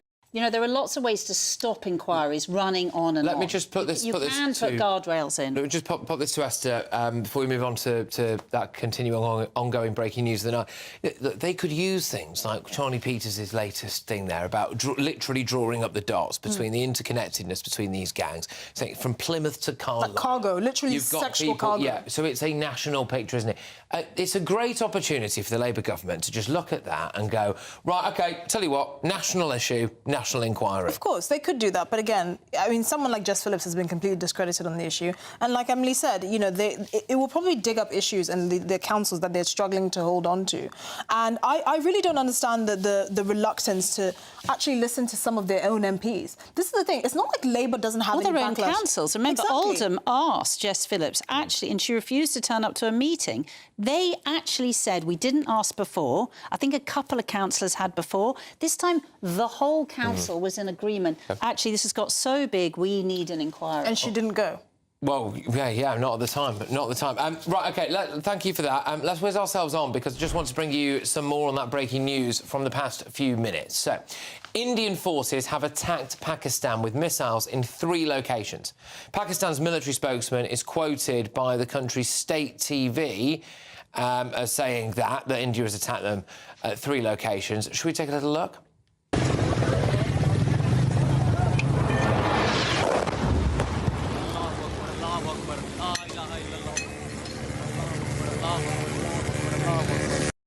Well, I must inform you that there are also reports of intense shelling and loud explosions now in border areas of the Pakistan-administered state of Kashmir. That's according to the Reuters news agency. Relations between India and Pakistan have declined sharply following a deadly militant Islamist attack on tourists in Kashmir last month. Donald Trump has just been asked about it, and he said it's a shame. So, OK. Wise words. I'm joined now by GBNews' Home and Security Editor, Mark White. Mark, thank you very much for joining us. Big breaking news, this, really. So, what is the latest? And also, as well, I mean, how could this impact us here in Britain, do you think? Well, it certainly has the potential to do that. I'll get onto that in a second. But this attack has been long anticipated by Pakistan, really ever since the terrorist attack that you mentioned in Indian-controlled Kashmir last month, in which 26 people were murdered, 25 of those Indian citizens and 1 Nepali national. Now, that strike has come this evening. Initial reports had suggested 3 sites were targeted. Now the Indian government confirming that missile strikes targeted some 9 different locations. They've given a statement where they say, our actions have been focused, measured and non-escalatory in nature. No Pakistani facilities have been targeted. India has demonstrated considerable restraint in selection of targets and methods of execution. Well, these strikes have actually happened not just in Pakistani-controlled Kashmir, but in Pakistan itself, in the border region around Kashmir. And as you were just mentioning before crossing to me, there is now intense shelling and gunfire being reported across that border. And the reason this matters is because these 2 old foes have been at war and been at significant conflict in the past. 3 major wars since 1948, multiple other smaller conflicts. But now, of course, these are 2 nuclear-armed states. So some real concern at the potential for this to escalate further. There is no way that Pakistan will not retaliate. They are saying, in fact, that they are going to retaliate. And, of course, that's evident, I think, by what we're seeing initially with the gunfire and the shelling across the border. Now, in terms of the potential risk here in the UK, listen, we have seen over the years, anytime there are significant tensions on the subcontinent, that can often play out on the streets of the UK. We only have to remember back to Leicester in 2022, the result of an Indian-Pakistan cricket match in which India won, that resulted in a number of riots in that city and then spread a week later down to Birmingham itself. And there have been countless other occasions where tensions on the subcontinent have played out in the streets of UK towns and cities. Indeed, Mark, look, thank you very, very much for popping up for us so late in the evening and for keeping us right up to date to what is an ongoing breaking event there. The Smart White, who's GBNews' home and security editor, very much the best in the business concerning stuff. If there are any other significant developments in the coming minutes, then we will bring them to you. Again, just to say the latest is that India has apparently launched attacks on at least 9 facilities in Pakistan itself, not just in that Kashmir area. Also, as well, Pakistan appear now to be retaliating. We're not 100% sure exactly how successful or otherwise those retaliatory attacks have been. But coming up, all of tomorrow's newspaper front pages, my panel are here. There's one story dominating, apparently. It's Labour's controversial trade deal with India, of all places. So there we go. I'll also get more on that breaking news, like I said, and it involves Pakistan and India. So there we go. But what was it?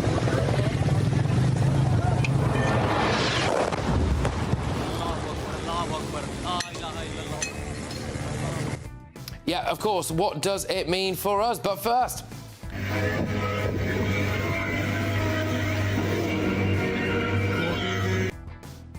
exclusive images. They're proving that the French are doing absolutely nothing to stop the small boats crisis. In fact, they're helping. Stay tuned.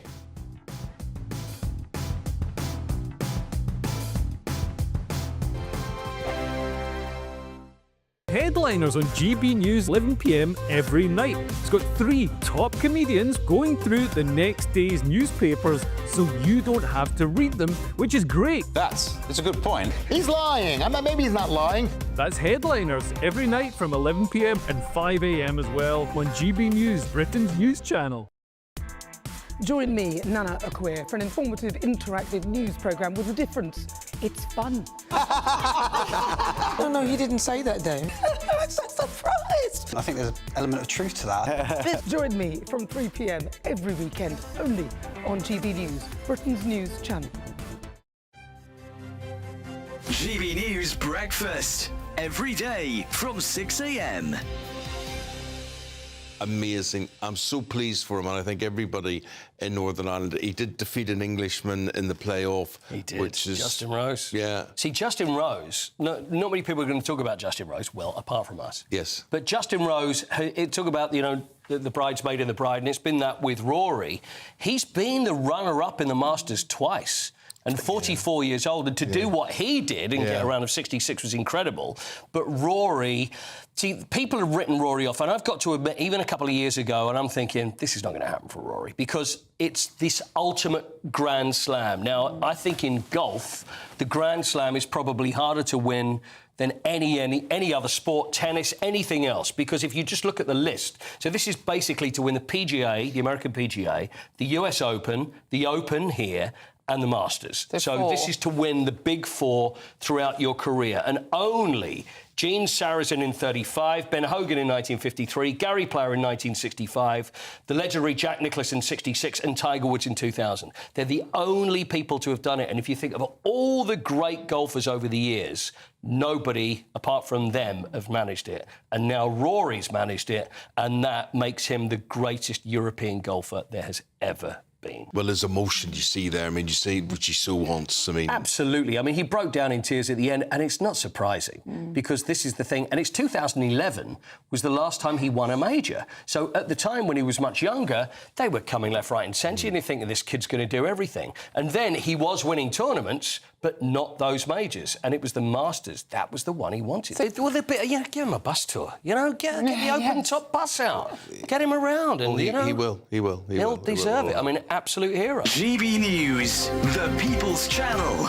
We're proud to be GB News, the People's Channel, and as you know, we always love to hear your views. Now, there's a new way of getting in touch with us at gbnews.com/yoursay. By commenting, you can be part of a live conversation and join our GB News community. You can even talk to me, Bev Turner, or any of the members of the GB News family.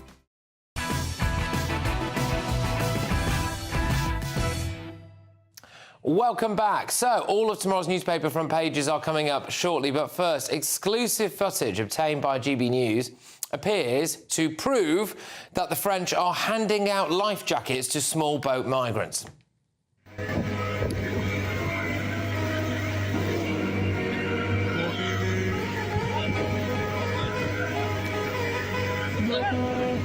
Yeah, I mean, there you go. Off you go, lads. Mind how you go. Let us know what the weather's like in England. The video shot from on board a migrant boat just 10 days ago shows a rigid inflatable rescue craft approaching the small boat and French border patrol officers throwing a batch of life jackets towards those migrants.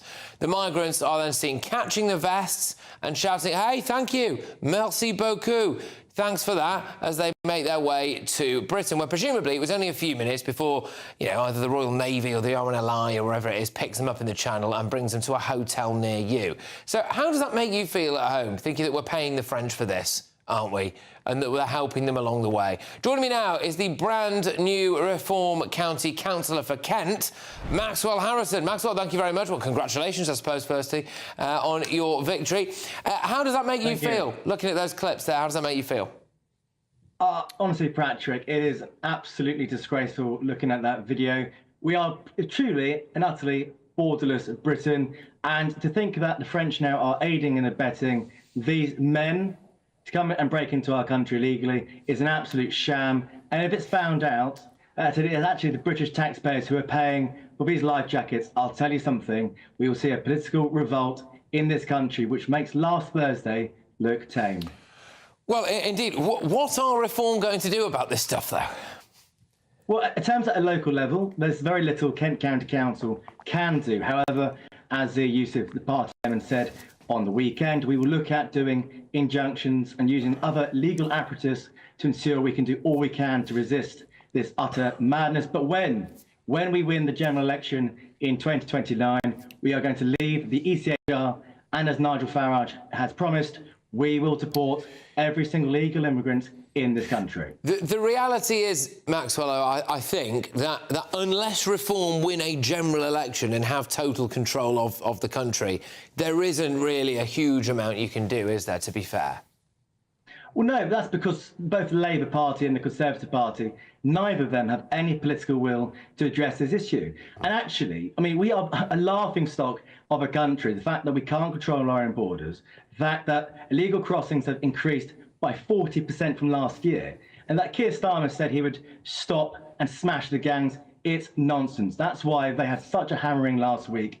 That's why there is so much anger and apathy towards them. I mean, when I was campaigning on Sheppey alongside my co-part, Isabella Kemp, we was going knocking people's doors. The anger, Patrick, the anger that actually on the Isle of Sheppey, you've got kids who have been given school placements 2.5 hours away. But Kent County Council last year spent £20,000 giving driving lessons to these undocumented men. It's bonkers, it's absurd, it's got to stop. You know, one of the things that I think will come out of Reform's local success, and can you imagine, by the way, what might have happened had a load of other elections not been cancelled, but is that we're going to end up with a lot of people, dare I say it like yourself, telling a lot of people like me and the channel like GB News stories from your new patch. So what locals are saying, those human interest stories about kids having to go 2.5 hours to the local school whilst people who've just arrived from Afghanistan getting plonked at the back of a maths class. All of this stuff is going to come to light in an even bigger way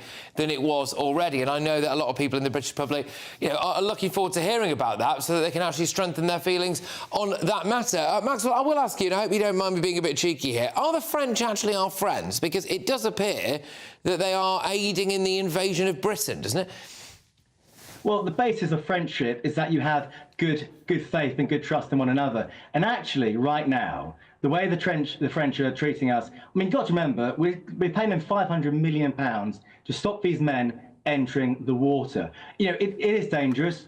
and we don't want to see any loss of life whatsoever. But they're supposed to be working with us as partners to resolve this issue. It feels very much like they know, like the migrants, that we are soft touch Britain, that Starmer will do nothing to counteract them at all. So it is it's sad what's going on, and we know that with summer coming towards us, this problem is only going to get worse. Well, Maxwell, thank you very much. It's a pleasure to speak to you. Congratulations again on your victory, and I suppose, you know, good luck with everything going forward, really. You've certainly got your work cut out. So it's Maxwell Harrison there, Reform County Councillor for Kent. Right, still plenty to come. And, yes, well, I'll tell you what, how about this first, though, before we tell you what's coming up? You can win a whopping great big £67,000 motorhome and £5 grand in tax-free cash. Here's how. Don't miss out on a prize package worth over £72,000, courtesy of Marquis Leisure. You could be driving away with this brand new Elnag Baron 560 motorhome. It comfortably sleeps 4, comes with sky roof, integrated kitchen and bathroom, and is worth over £67,000. Plus a further £5,000 in tax-free cash will make sure your next adventure makes memories to last a lifetime. For another chance to win the lot, text WIN to 63225. One entry costs £2.50 plus one standard network rate message. Or text BONUS to 63225. 5 entries cost £5 plus one standard network rate message. Go to gbnews.com/win. Entries start at £2.50. Call 0903 686 3232. Calls cost £2.50 plus your network access charge. Or post your name and number to GB13 PO Box 8690 Derby DE1 9TT. UK only. Entrance must be 18 or over. Lines close at 4 p.m. on the 6th of June. Please check the closing time if listening or watching on demand. Good luck. Good luck, everybody. So coming up, the first detailed look at tomorrow's newspaper front pages. There's one big story dominating. It's Labour's very controversial trade deal with India. Has Keir Starmer sold out British workers? And what on earth are these celebs wearing? Hold it up top and that smile. How are you, sir? One more smile this way, Colin. Hello. Come on over this way. Can you imagine how much money they pay for that? Anyway, that's next. I forecast a perfect holiday in the sun. Weather looking good then? For sure, and no worries about our travel insurance. All Clear Travel Insurance sponsors GB News Travel Destinations forecast. Hello, if you're off to Greece in the next few days, it's good news. There's some hot sunshine on the way. Elsewhere, though, changeable with showers and particularly unsettled across Madeira on Wednesday with some stronger winds and longer spells of rain. Scattered showers also across parts of Iberia, but the heaviest thunderstorms across northern Italy and the Balkans on Wednesday, perhaps giving some flash flooding in places. Drier and sunnier across the south of Italy and across Greece, though, for the rest of this week, and it will feel warm in that sunshine. All Clear Travel Insurance sponsors GB News Travel Destinations forecast. Hello again, very good evening to you. I'm here with your GB News weather update coming to you from the Met Office. It's going to stay dry for most of us as we go through the next 24 hours. In fact, if you're hoping for any rain, there's not really going to be much to come through the rest of this week with high pressure firmly in control. That being said, even with the high pressure, you can't rule out 1 or 2 showers for a few places as we go through the rest of today and overnight. Generally, though, it is going to be a dry night. There will be some clear skies, and with the clear skies and light winds, we are going to see temperatures taking a bit of a drop. It may not be quite as chilly as last night, but nonetheless, some rural spots will see a touch of frost around.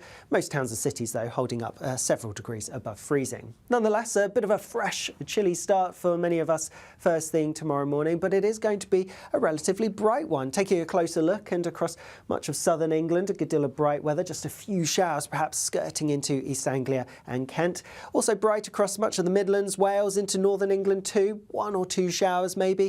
But across Northern Ireland and much of Scotland, it's a dry, bright story. The exception being across the far north of mainland Scotland towards Orkney and Shetland, where, similar to today really, there's going to be more cloud here and a few outbreaks of rain. Nothing especially heavy though, and even as we go through the day, there may be a few more showers bubbling up, but they're not looking particularly heavy. They should stay pretty light, and most of us will avoid them. So most places staying fine with, again, a decent amount of sunshine on offer, and in that sunshine, not feeling too bad at all. Temperatures likely to be a degree or so higher than today, so we could just about scrape into the low 20s in a few places. Then after another fresh night into Thursday, it's going to be, well, another fine day for many places. Just a bit of showery rain feeding in from the North Sea, affecting some parts of northeastern England in particular. Again, Orkney and Shetland seeing a bit more cloud than other places and perhaps a few spots of rain. But otherwise, as we go through the end of the week, lots of dry, sunny weather on offer and our temperatures creeping up a little as well. Bye-bye. Hi, I'm Michelle Dewberry, and my show is your opportunity to cut through all the noise and dive in headfirst to some robust debates. Ideas clash. Situation. No, because the failure is you're deliberately avoiding my point. Nothing's held back, And if you think this is the end of it, wait for more. and we do not shy away from the difficult stuff. Sometimes I want to shake people and say, if only you understood. So join me on Jubes and Co weeknights at 6 p.m. only on GB News, Britain's news channel. Good Afternoon Britain isn't just about us. The wonderful thing about this programme is it's about everyone watching. It's an interactive programme. Well, there absolutely is something to see here, and we're going to be talking about it more. Whether it's breaking royal news, please bring us up to date, or indeed a particularly punchy speech in the House of Commons. Very, very curious. We bring it to you live, and then we bring you live reaction as well. That's Good Afternoon Britain, weekdays from midday. Only on GB News, the People's Channel, Britain's news channel.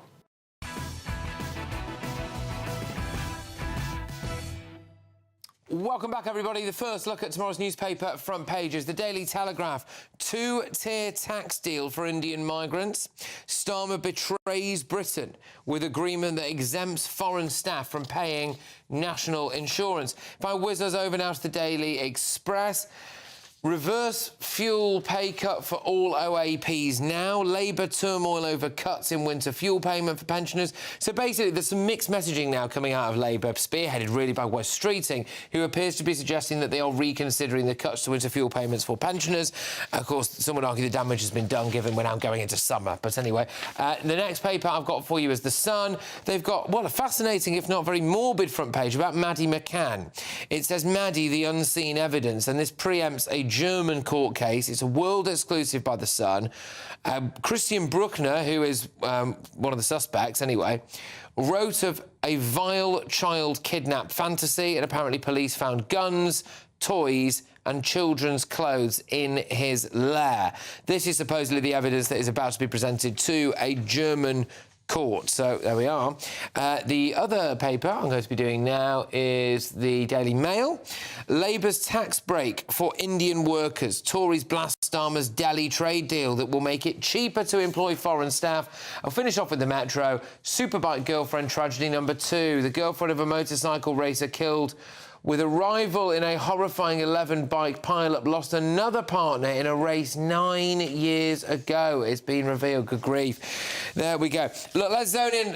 The Mail and the Telegraph are carrying this story. We've touched on it slightly already, but I think it's the big news of the day. Emily, I'll start with you.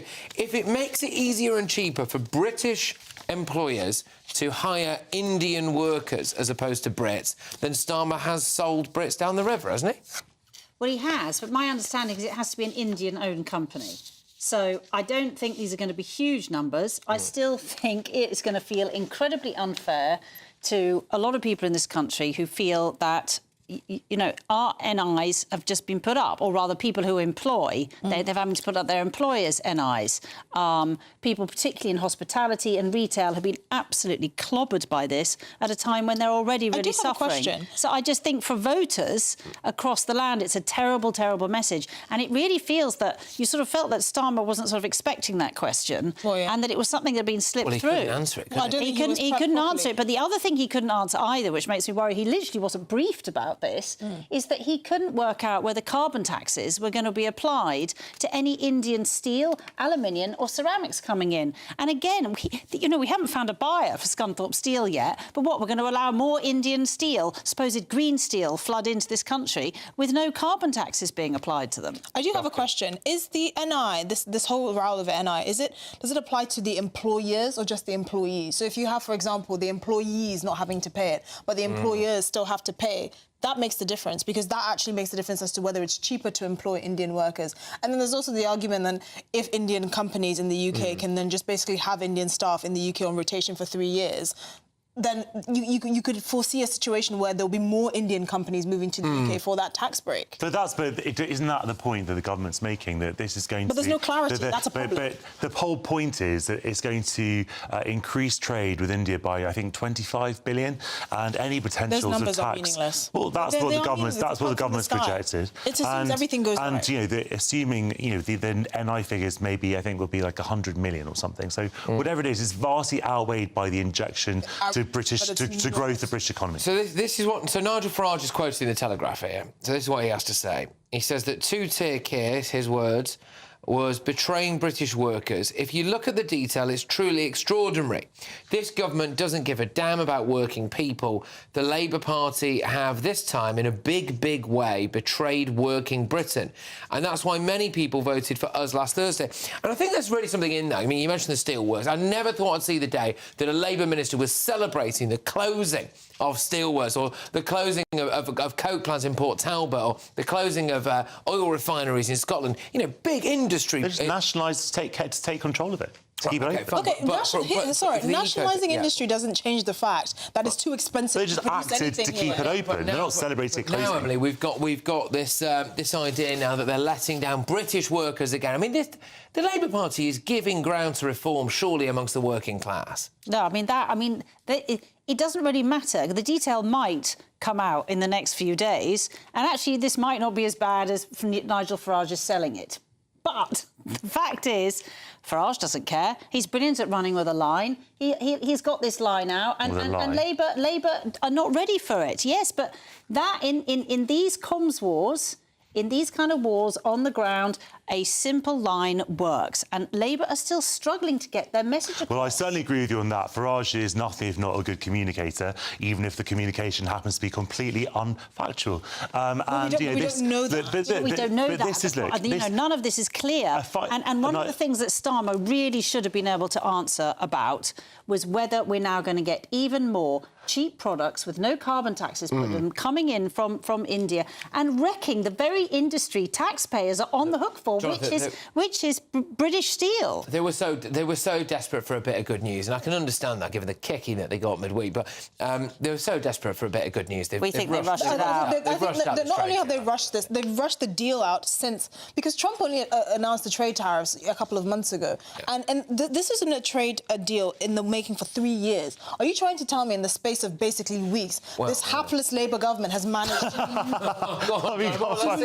They can't win, can they? What do you think, Jonathan? In the space of weeks. Well, look, as I said to you, I think it is good that Britain is now going to be able to send things more cheaply to India, which has had punishing tariffs on British goods for decades, and that's to be celebrated. And, you know, and I'm, as a massive advocate for immigration, we have to emphasise this is not going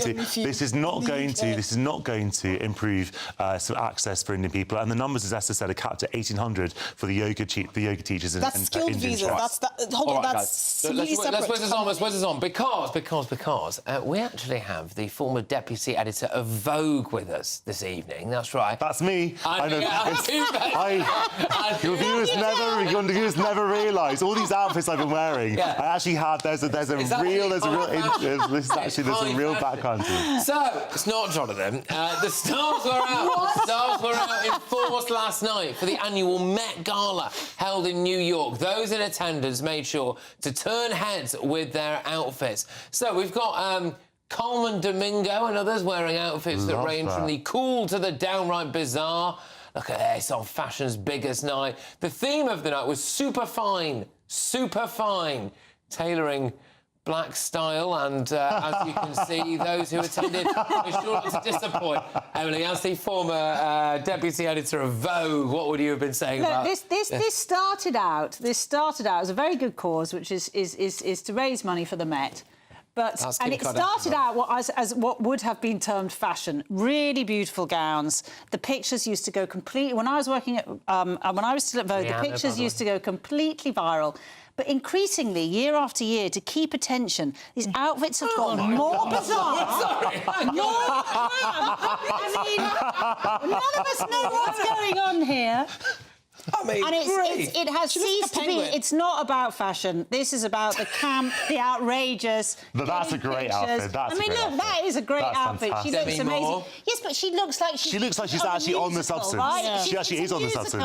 In a stage. But it's for the Met's costume. It's not about fashion anymore. It's about shock. It's about revelation. Love Madonna's age universe as well. Yes. It is for the Met's Costume Institute. We have to remember. Yes, but the costumes at one point were stunning and beautiful. Oh, so that's Diana Ross. Now look at the size of that train. I love that. That's longer than Princess Diana's. It is. They bring a train out every year, and I have to say, I always think they're slightly the best look. Yeah, I love it. There's something a bit more classic about that. You want a bit more of a classic look in there somewhere. And I love that it's Diana Ross. Diana Ross looks amazing. Look at Zendaya. That is clean. That is freaking fresh. Sort of, but you know, Bianca Jagger did it much better. I don't you can't really don't be such a boomer, Patrick. That's not fresh. That is literally Bianca Jagger, who looked much better in it when she was getting married to Mick. Well, I mean, but it fits with the style because it's supposed to be. And then someone else is Have we got James Corden? Oh, is that really? James slightly letting down the side here. Not what you can do with that, is that? I mean, James could have made a bit more of an effort, I feel. OK, guys, we're going to whiz on. Thank you very much. That was a tremendous... Not sure what we got out of it, but, you know, there we go. Anyway, coming up, it's time for Bonkers Britain. This is a segment where I expose the weird and not so wonderful regulations that are holding Britain back. Stay tuned. In the GB newsroom, we bring you the news as it happens. With our team of dedicated journalists across the UK, we're ready to keep you up to date with what's happening every half an hour, every single day. Bulletins here on GB News, the People's Channel, Britain's news channel. GB News Breakfast, every day from 6 a.m. Well, joining us now is the Chief Scout at the Scouting Association, Dwayne Fields. Dwayne, welcome to the programme. Thank you for joining us. You must be delighted at the partnership with the Princess of Wales, and the video is you were in that creation. Yeah, so good morning, first of all. Yes, I'm absolutely delighted with it. The Princess of Wales has been one of our joint presidents for some time now, and hopefully that will continue. There's no reason to think it won't. And I am delighted. Her platform allows for her to really basically become a megaphone for all the great things we do in Scouting. And there's no denying it. Every single week, we've got 500,000 young people and adult volunteers meeting, and they are learning, building friendships, learning those really important skills for life, having fun, like I said, making friendships. And they're doing all of this voluntarily. And just like I am, so is the Princess of Wales. What you've mentioned there, you know, the being at one with nature, being at peace in nature, I think it's really important for young people to spend time outdoors. We recognize from all the reports, and you yourself have even spoken about it, mental health issues that we have in society nowadays. Now, this isn't the silver bullet, but I think it is part of the solution. The more young people we can get to spend time in our natural spaces, I think the better we'll be, generally speaking, when we're talking about well-being. Now, in regards to what young people do in our scout groups, it could range from cooking to map reading to model making. Whatever skills the volunteer brings are the skills that we utilize in our groups. I just don't think I would suit the shorts at my age, but that's it. But there's Dwayne. They look great in the necker. GB News, the People's Channel. Headliners on GB News 11 p.m. every night. It's got 3 top comedians going through the next day's newspapers so you don't have to read them, which is great. It's a good point. He's lying. Maybe he's not lying. That's Headliners every night from 11 p.m. and 5 a.m. as well on GB News, Britain's news channel. Join me, Nana Akwe, for an informative, interactive news programme with a difference. It's fun. No, he didn't say that, Dave. I'm so surprised. I think there's an element of truth to that. Join me from 3 p.m. every weekend, only on GB News, Britain's news channel.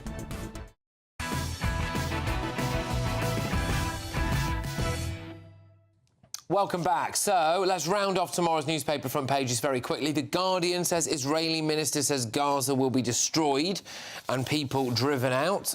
The Times says anger at Indian payoff in biggest deal since Brexit, as that India trade deal. They've also carrying the picture of Diana Ross's outfit at the Met Gala.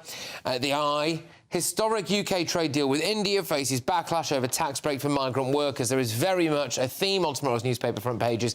It's that India trade deal. But it's time now for Bonkers Britain. And this is the weekly segment that exposes just how many mental rules and regulations we have in this country. So, from handling a salmon in suspicious circumstances to loitering at a funeral, we look at some of the ridiculous laws that could see you nicked for just living your life. And as ever, I am joined by Abby McGregor, researcher and political commentator. Abby, thank you so much for joining us this evening. So what is bonkers about Britain this week? So this week, the state is alive with the sound of music. We're covering music licences this week. Essentially, if you want to play some music in your business premises, you need 2 licences. So you need the Performative Rights Society licence, and you need, now I need to be careful how I say this, and I've been practising all afternoon, the Phonographic Performance Limited licence. Now here's the snag. I don't just mean if you want to play your music for customers in your cafe or your hairdressers for a little bit of ambiance.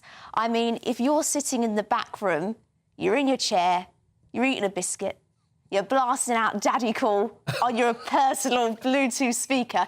If there's a chance a customer could hear that, you need a licence for it. And if you haven't done your homework, you'd be fined for it. No way. So, OK, so I'm just in a corner shop, OK? I don't expect any ambiance. I just go in there for milk. And then from the back office, the chap who owns that corner shop is playing the radio and music enters my ear holes. Can we find that man? There are actually undercover inspectors that go... I presume these people are like wannabe police officers that never quite made it but still want to cling on to the power, so that they come dressed in plain clothes, and if they can hear music and there is no licence, they can fine you. I assume humming is acceptable, or whistling, but I can't be sure. So businesses, if you're listening, don't try that at home, because I can't confirm whether humming is in fact legal. How easy is it to get one of these licences if you literally just want to be able to listen to your AirPods loudly in your own business premises? Well, I mean, the whole process is pretty simple. And again, like most of these regulations, the actual licence only costs a couple of £100. But the net result of having so many ridiculous regulations like this is that, number one, most people haven't even heard of half of them anyway. But number two, there's so many of them that some people will start to only really comply with the ones that they agree with. And I mean, let's look at one of the most successful regulations, like a seatbelt, for example. Now, most people have sensibly worked out that they don't want their vital organs to turn into mashed potato in a car crash. They pop their seatbelt on. So it's enforceable by consent. But if you have ridiculous policies and regulations, that actually damages the relationship between businesses and government, because it says to small businesses, at any opportunity, we'll regulate for no good reason. That's what makes me think. So why would you gratuitously be going around to a cafe or a corner shop or even just anywhere, like an accountant, right, and undercover checking them to see whether or not someone happens to be playing a radio with smooth FM on it, and then finding them? What could be the possible benefit to all this? Well, the worst part of that is that it's nothing to do with the actual music being played. It's to do with how big your business is and the amount of customers. So there doesn't really appear to be any kind of logical metric system for this at all. It's just they just don't want you to listen to Daddy Cool. What I love about these segments is that so far we have unearthed that there are basically soil police that come round. Yeah, we had the soil sniffers, we had the stick sniffers for the bats. And now undercover music detectors. Anti-Boney M fans. Yeah, this is insane. Who are these people who get these jobs? Where do they get advertised? Abby, thank you very, very much. It's always a real pleasure to have you on. And keep up the good work trying to expose the Bonkers Britain and all the regulations and rules needlessly that are holding us all back. Well, coming up next, it is Headliners, presented tonight by the wonderful Josh Howie. Josh, what have you got on your show, mate? Well, we've got a new two-tier tax. So we obviously have this the trade deal with India, which is great for Indian workers. We are betting on who's going to be the new Pope. And we have maybe the most important story of the day. Do women prefer bald men? We're going to be carrying out a live experiment with Aideen McQueen and Lewis Schaefer to find out exactly if that's true or not. Yeah, fantastic. Well, great stuff, Josh. Headline is always the place to be for the next hour. Make sure that you keep it GB News with Josh and the gang. Thank you very much, Abby. Thank you very much to my wonderful panel as well. And thank you to you, wonderful people who've been watching and listening. I will be back tomorrow at 9 p.m. As ever, I say, please do try to get yourself involved in my live Friday night studio audiences.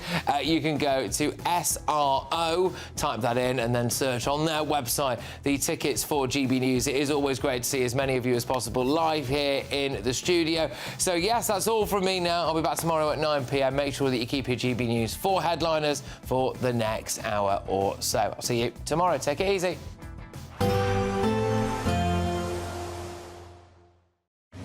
Even though we'll see a cloudy start, it'll be a bright outlook for the rest of the day. Boxed Solar, sponsors of weather on GB News. Hello again, very good evening to you. I'm here with your GB News weather update coming to you from the Met Office. It's going to stay dry for most of us as we go through the next 24 hours. In fact, if you're hoping for any rain, there's not really going to be much to come through the rest of this week with high pressure firmly in control. That being said, even with the high pressure, you can't rule out 1 or 2 showers for a few places as we go through the rest of today and overnight. Generally, though, it is going to be a dry night. There will be some clear skies, and with the clear skies and light winds,